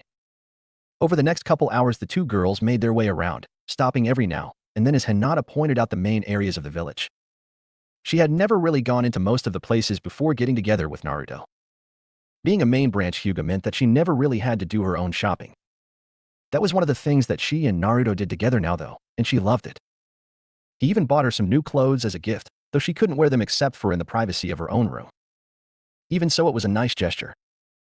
The only place that she couldn't show Haku was where to find a place to live, as she had never had the need to do so. With little else to do, they had just mingled around for a bit, getting to know one another. Naruto aside, they found they had a few things in common themselves. Among them was their main focus of interest, healing, specifically herbal remedies and ointments. Trading ideas and self-taught remedies to each other, they slowly made their way back to Naruto's apartment. They soon found themselves outside of his room, knocking on his door waiting for an answer. The door opened, revealing Naruto, which Hinata was about to embrace. But before she could, she saw his eyes widen as she heard a thud right before a cloth was set over her mouth and nose, making her lightheaded before darkness took her. After he was cleaned, Naruto decided to head to his hideout for a quick stop. It was getting towards dinner time, so no one would be around the entrance as they would be preparing meals or getting ready for a night out. He was proven correct as he easily slipped into his domain. Only a few clones were made this time, so he wouldn't defeat the purpose of his being here. As they got to work sorting through the paperwork he had laying around concerning the notes from Orochimaru's lair, he set himself on an oversized pillow and began his meditation. It wasn't until a couple of hours later that he was snapped out of his trance as a clone dispelled. It took a while to sift through all the information, but when he did, he was in a panic. Faster than ever, he bolted out into the waning light and towards his apartment. He didn't even stop to see if the door was locked as he slammed through it into the room. Inside, he found a bound and gagged Hinata and Haku. Both were unconscious but alive and looked unharmed. Quickly untying them, he tried shaking them awake. When that didn't work, he made a clone and hoisted them on his back before taking off to the hospital. The nurse at the lobby desk was jolted out of her nail filing when the loud crash of the front door slamming open signaled someone was in a hurry. When she looked up, her lips pursed in distaste. "And what do you want here?" She glared hard at the boy, not even seeming to notice his companions. "Shut the hell up and get me 2 beds. I found these 2 unconscious and tied up. Now get them some help before I do it myself, and I promise that I won't be nearly as careful about it as you would." She was about to retort when she noticed who it was he was carrying. "Just what did you do to them, you monster?" She hurried over and grabbed them, none too gently, off his backs to get them away from him as soon as possible. "Rest assured I will let Hokage-sama know what you've done. Just shut up and get them some help." Naruto screamed at her before speeding out the door towards the Hokage building. He was coming up to the base of the tower as 4 ANBU-dressed ninja dropped around him. He scowled at them. "Get the hell out of my way.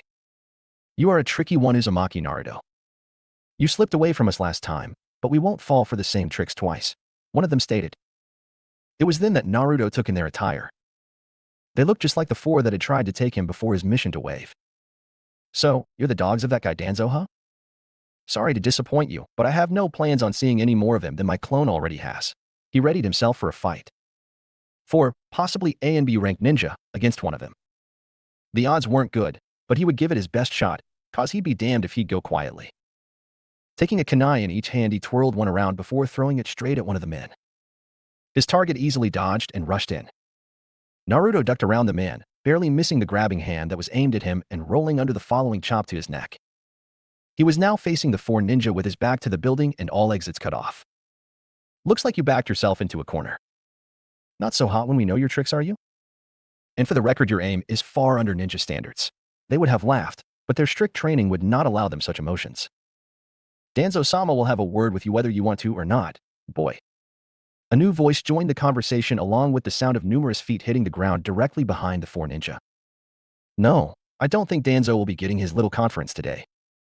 And for the record, I would say his aim was dead on, root scum." The now identified root ninja turned to face those who now surrounded them. 8 real Ambu flanked one very pissed off Hokage as they took a step back. "For being involved with an unauthorized organization, you are all to be placed in the interrogation department cells until further notice. I'm sure Ibiki and Anko will be more than happy to accommodate you." As the AMBU stepped forward to take the root ninja into custody, they attempted to shunshin away, only to find that they couldn't move. Thus, instead of going to a safe distance for retreat, they ended up cursing the Nara that they were now held in place by. One of them managed to have enough time to turn around and find their target standing there with a grin on his face. "I wouldn't look so smug, boy. He will get what he wants, and next time the Hokage won't be around to save you.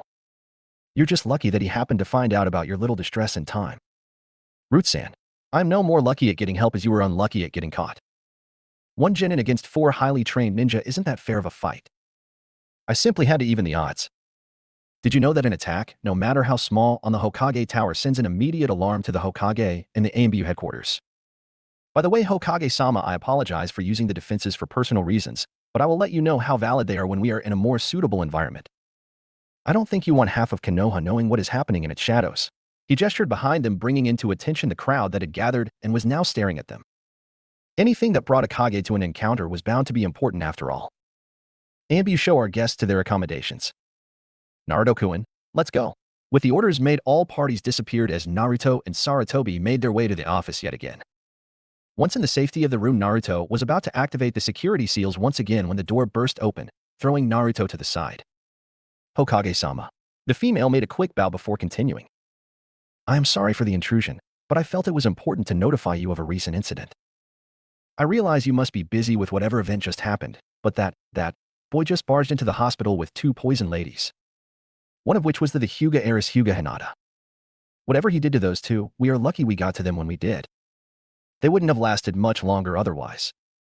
Hokage-sama, something must be done about him. This has gone far past pranks." Taking a moment to breath, she was about to continue her rant when she was stopped by the risen hand of the Hiruzen.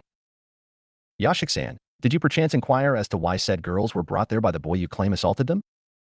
"Well, he brought them there and then ran off, so I hadn't gotten the chance to send him to the interrogation department. If we can find him, then it should take little effort to get him to confess." "Were there any other injuries aside from the poison?" "There were marks from ropes. He no doubt had them bound somewhere before he decided they suffered enough." "Hokage-sa. Once again, a conversation was interrupted as an ANBU phased into the office and knelt before the desk. Hokage-sama, your presence is requested in the council chamber, along with your guests. With a nod from his leader, the ANBU disappeared. The nurse, after taking in the ANBU's words, looked around to find a rather pissed-off Jinin resting against the wall in the corner nursing a growing bump on his head. She took a step back only to run into the hand of the Hokage. Yashik-san, Naruto-kun, if you would both follow me, it would seem we have business that needs attending to. Naruto-kun, prepare yourself and try to stay calm, please. I don't need a massacre to be added to the rest of my paperwork today. Said boy was currently taking deep breaths as he slowly stood and followed the two adults out the door and over to the council chambers. When the door was opened by the ANBU guard, a wall of noise burst forth, making at least two of the three wish they had just blown this summons off. Unfortunately, they all knew that the matter would not simply dissolve since it involved the village pariah and the heiress of the current, strongest clan in Konoha. So they gritted their teeth and headed in. As soon as they were through the door, the noise level doubled as it seemed that everyone wanted a word with the Hokage. Nodding his two companions to either side of the room, he held his hands up to signal for silence, which was immediately obeyed, although begrudgingly by some. Now, I already have an idea of what this is all about, so I will start with the current issue. The claim is that Uzumaki Naruto seemed to have captured and poisoned two young women. One being Hyuga Hinata and the other as of yet unknown. Have I guessed incorrectly thus far? When no one spoke up, he nodded and continued. Would anyone like to add anything before we hear what happened from both sides of the story? As soon as the words were out of his mouth, there was another chorus of noise before he had to again call for silence. Since this most closely involves you, Hayashi being as one of those affected is your daughter, would you please add what you know of the situation? My daughter was apparently found inside the apartment of this boy. There were no signs of a struggle at that location that we could find, but there was evidence that they were poisoned outside the front door, then drugged through the room and tied up against a wall. From what we could see, it seemed that the owner of the apartment had knocked them out before taking them inside, tying them up and injecting a poison into their bodies. The always calm Hyuga clan had explained his entire view with a straight face, but his grip on the table edge and his whitening knuckles spoke volumes. So you broke into my apartment and had a good look around. Glad to see the almighty Hyuga are not above a little underhanded snooping where they don't belong. I wonder just how much you looked around before being satisfied. I hope you left my bed mostly intact. I could use a good night's sleep after all this crap. Naruto seethed at the obvious lack of respect and the Hyuga's blatant disregard for investigative procedure. Be quiet, boy. You have no right to speak to me as such. Know your place. And you had no right to go through my apartment without the written consent of the Hokage, Hyuga-san. Hayashi was going to give another retort, but was stopped by the Hokage. Naruto-kun is correct, Hayashi-san. You were not given consent, and we will deal with that later. Now, does anyone else have something to add? Hayashi glared at the boy once more before settling back into his chair. This time it was Haruno Isako who stood. Yes, Isako-san? I would just like to say that I have seen the accused numerous times around town recently. He seemed to be trying to get close to the Hyuga heiress, possibly to lead her into a false sense of security. This afternoon, Hyuga Hinata came into my store, showing another girl around, it seemed. I would assume that was the second girl that is in the hospital.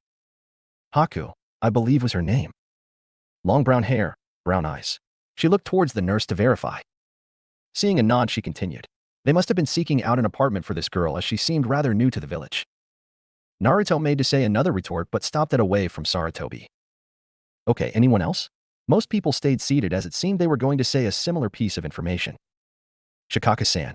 All eyes turned towards the Nara clan head. If anyone could find reason in this mess, it would be a Nara. Hokage-sama. From what I have heard so far, the evidence does seem to incriminate Uzumaki-san. However, I would prefer to hear the story from those involved if we could. I am interested as to why, if he was the one to abduct and poison them, did Uzumaki-san take them to the hospital? Rather than listen to more one-sided commentary, let us hear from those most directly involved. Finally, someone who had the desire to listen to the other side of the story. Both Hiruzen and Naruto breathed a sigh of relief. Naruto's life being as it was couldn't be that simple, of course. As the Hokage made ready to allow the Yashik to have her turn, the council chamber door opened and a man they all knew walked in. Danzo, to what do we owe the pleasure? Inazuka-san said his name as though it was the worst-tasting food she ever ate. Many faces around the room were showing a similar expression, mainly those on the shinobi half. Ah, Hayashi-sama. I just wanted to let you and Yashik-san know that your daughter and her companion are stable now. Had I not been there when I had for my headache, I would have feared the worst. I apologize for interrupting any meeting taking place, but he glanced towards Naruto and seemed somewhat surprised to see him there, but composed himself immediately. but I felt it appropriate that I let Hayashi-sama know the good news. Now if you'll excuse me, I'll take my leave.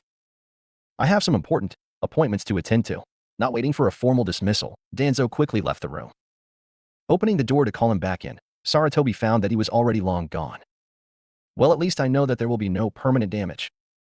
No thanks to you, boy. Hayashi glared at Naruto with pure hatred in his pupilless eyes. We were just lucky Danzo-sama showed up when he did. Without his help, we couldn't have counteracted the poison so quickly. Yashik said to no one in general. Anyhow, we are all happy that the girls will be safe, but let us continue, please. Yashik-san, if you would. Well, I was sitting at the front counter in the hospital lobby this afternoon when I heard the doors crash open. I looked up to yell at whoever would enter a hospital in such a manner. When I saw that boy walking up to the counter with two unconscious girls slung over him, I rushed over and grabbed them away as any sane person would do.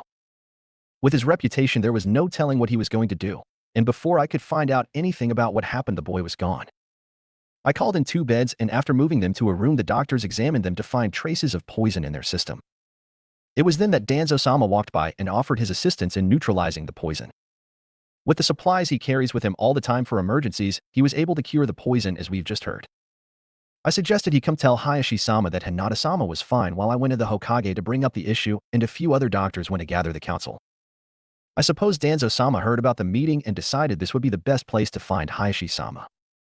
After being delayed outside the Hokage tower for a few minutes due to some disturbance, I was finally able to get in to see Hokage-sama and begin to explain my story before we were called to this meeting. Is that all, Yashik-san? The woman thought for a moment before nodding to Saratobi. All right then, now unless anyone has any questions. I do, Hokage-sama. An elder woman called out from the other end of the table. It was Utatane Koharu, one of the advisors of the Hokage. Would you please elaborate on what you thought the boy might have had the intention of doing? Well, he yelled at me to get them some beds, or he would do it himself, and he said he doubted he would do it as carefully as I would. I assumed he meant that he would cause them more harm if I didn't hurry up and take them from him. And why do you suppose he would have brought them to you and told you to take them from him if he did indeed have intentions to harm them further? Wouldn't it have been easier to not take them to a hospital at all?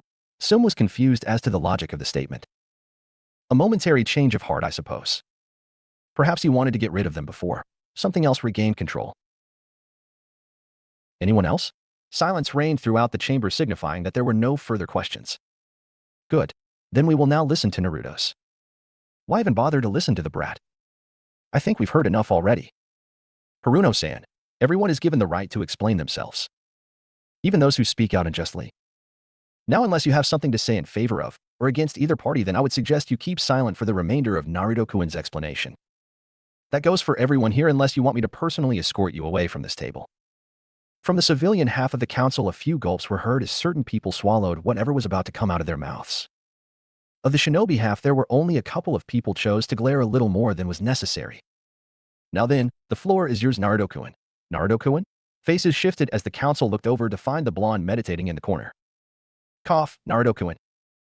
Huh? Oh, sorry, Hokage-sama. I was just trying to calm myself. So you thought you would sleep through important discussions? We should throw you out for your ignorance. Quicker than most could see, a seat was empty as they all heard the door to the room slam shut with a rather terse old man walking back to his seat. Few had even registered the Hokage move, but they could all see that he made good on his threat as there was now an empty seat at the table.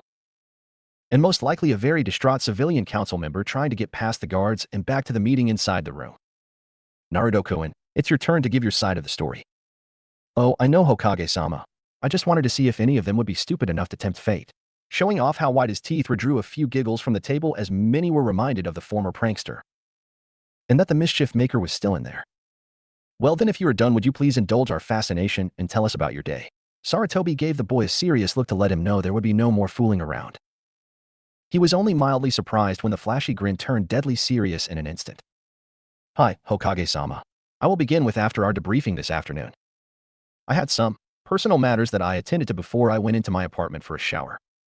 I created a clone in case anyone stopped by, but it proved to be unnecessary. Afterward, I decided to work on some mental discipline at another location for a while. I left my previously made clone at the apartment, again in case anyone stopped by. A few hours later, I was brought out of my trance when my clone dispelled. After learning what it had encountered, I immediately rushed to my apartment, broke the door open, and found Hyuga Hinata and Momochi Haku bound and unconscious inside. Creating another clone, I picked up both and rushed them to the hospital. You have already heard about that encounter, however, I would like to clarify one thing. When I said I would find them beds myself, and not as carefully, I meant that if I had to, I would go door to door through the hospital and break each one down until I found the empty beds I required. The reason I did not stick around was so that I could notify Hokage-sama about what had happened and discuss with him what my clone had discovered before he dispelled himself. Unfortunately, I didn't get the chance to as Yashik-san came bursting in when I was about to activate the security seals. After she gave a rushed account, we were again interrupted by an ANBU who told us we were summoned to the council chambers. That is all I wish to say in current company. He could see the looks of suspicion around the room, but met each with an unflinching eye. That is all you will say in front of us? We are the village council, boy. You will tell us what you know. Kate Fumihiko, a semi-wealthy cloth merchant, spoke with an authority belying his stature. Sir, no disrespect, but the rest of the matter is ninja business only and as such is not meant to be heard by civilian ears. Though it could easily sway matters in my favor, I will not risk this village's safety in order to save myself. He smirked mentally as he knew all they could do was flap their gums at him. These were the laws they themselves agreed upon, and as such they were obliged to follow them. On the shinobi side, however, he was getting more than one appreciative gaze, as it would seem a lesser person would have caved to the demands of the council if it meant they would walk away freely. But hey, why not rub a little salt in the wound while it's open? Again, I mean no disrespect, but I was also wondering what reason the civilian portion of the council has to be in on this discussion. It is, after all, a matter in which all parties reside under the jurisdiction of the shinobi portion of the council. If the gazes were appreciative before, he wasn't sure what to make of it when their jaws hit the floor. The other girl, Haku I believe her name was. She is new to the village and presumed to be a civilian, though she falls under our jurisdiction. Midokado Hamura spoke with age and authority almost on the level with the Hokage. He was on the same team as Hiruzen and Koharu, so such a thing was understandable. Yet even with such a presence facing him, the boy didn't flinch. It wasn't Naruto that answered this time though, but Saratobi who interjected. I should have probably announced this before we started, but Momochi Haku as of this afternoon has agreed to join our ninja ranks. Being already trained as a ninja, I have allowed her to enter right into the ranks at Genin level, after the justification of the normal graduation test. She has also already been placed on a team, and was going to begin missions as soon as the team saw fit to do so. Though she may be in the hospital for a while due to this recent event, I'm sure her teammate won't mind doing more solo missions in the meantime. Will you, Naruto-kun? He smiled at the boy who once again gave a toothy grin back. So in lieu of such information, I ask that the civilian members of this council retire from the chambers. The rest of you may stay, and we will continue discussions. His tone was sharp and direct, making no room for question. With only slight hesitation, the civilians shuffled out the door, pausing only slightly to glare or sneer at the boy that so easily dismissed their authority. Claps could be heard once the door shut as a few of those left applauded the boy for turning away the more annoying portion of the administration of the village with such ease. Naruto flourished a bow, much to the annoyance of the Hyuga head, and at least one other. Yamanaka Inoichi didn't like the whiskered blonde. He didn't really dislike him either. Being part of the interrogation squad, he instead tried to keep a neutral point of view on every aspect of any dispute. As his job kept him at his workplace most of the time, the only bit he knew about Naruto was what he had caught his daughter saying about the boy during their academy term. From what she said, and what he had seen so far, the Naruto she knew and the one he now faced were two completely different beings, and so far he was impressed but still guarded on his opinion. Hope you don't mind, but I think I'll take a seat now. No one made an objection save for a huff from Hayashi as the boy hopped up into a chair and faced them. What was interesting was that he chose a seat that would allow him to see them all, and all of them to see him without needing to move an inch. It was a perfect strategy for taking in all actions that transpired, but also left one open to any and all attacks. Either the boy was very brave, and this was an open challenge for any of them to prove him wrong, or he had no implications of what he had done and didn't really care one way or the other. So now that we are serious, I will discuss the missing sections of my story. First, I would like to mention that before I left on my mission to Wave, I was confronted by 4 ninja who were dressed similar to an AMBU member. These ninja mentioned that Danzo wanted an audience with me. Ears were now perked up, and even Hayashi was leaning forward a bit. They all knew Danzo was hiding something, but to think that the person everyone loved to hate could be their proof was more than enough to put them on edge. Saratobi himself was leaning forward as well since he hadn't been told about this encounter previously.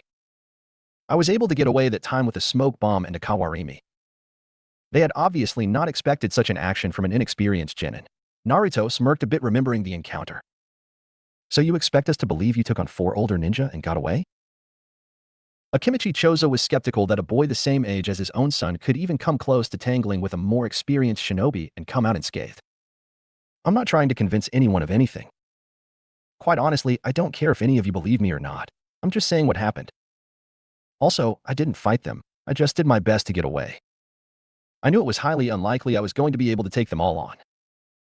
For on one is difficult enough with people your own skill level, let alone risking such a feat on people you don't know the skills of.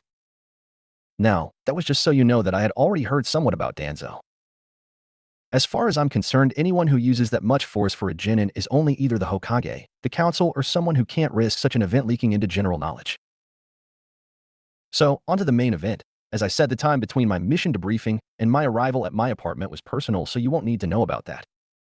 I will skip ahead to the information I gained from when my clone dispersed. Taking a moment, Naruto gathered his thoughts before leveling his gaze with his audience and beginning his story. This was all for now. Thank you for watching. I hope you liked it and that you will be back for more. Please like, share and subscribe. See ya.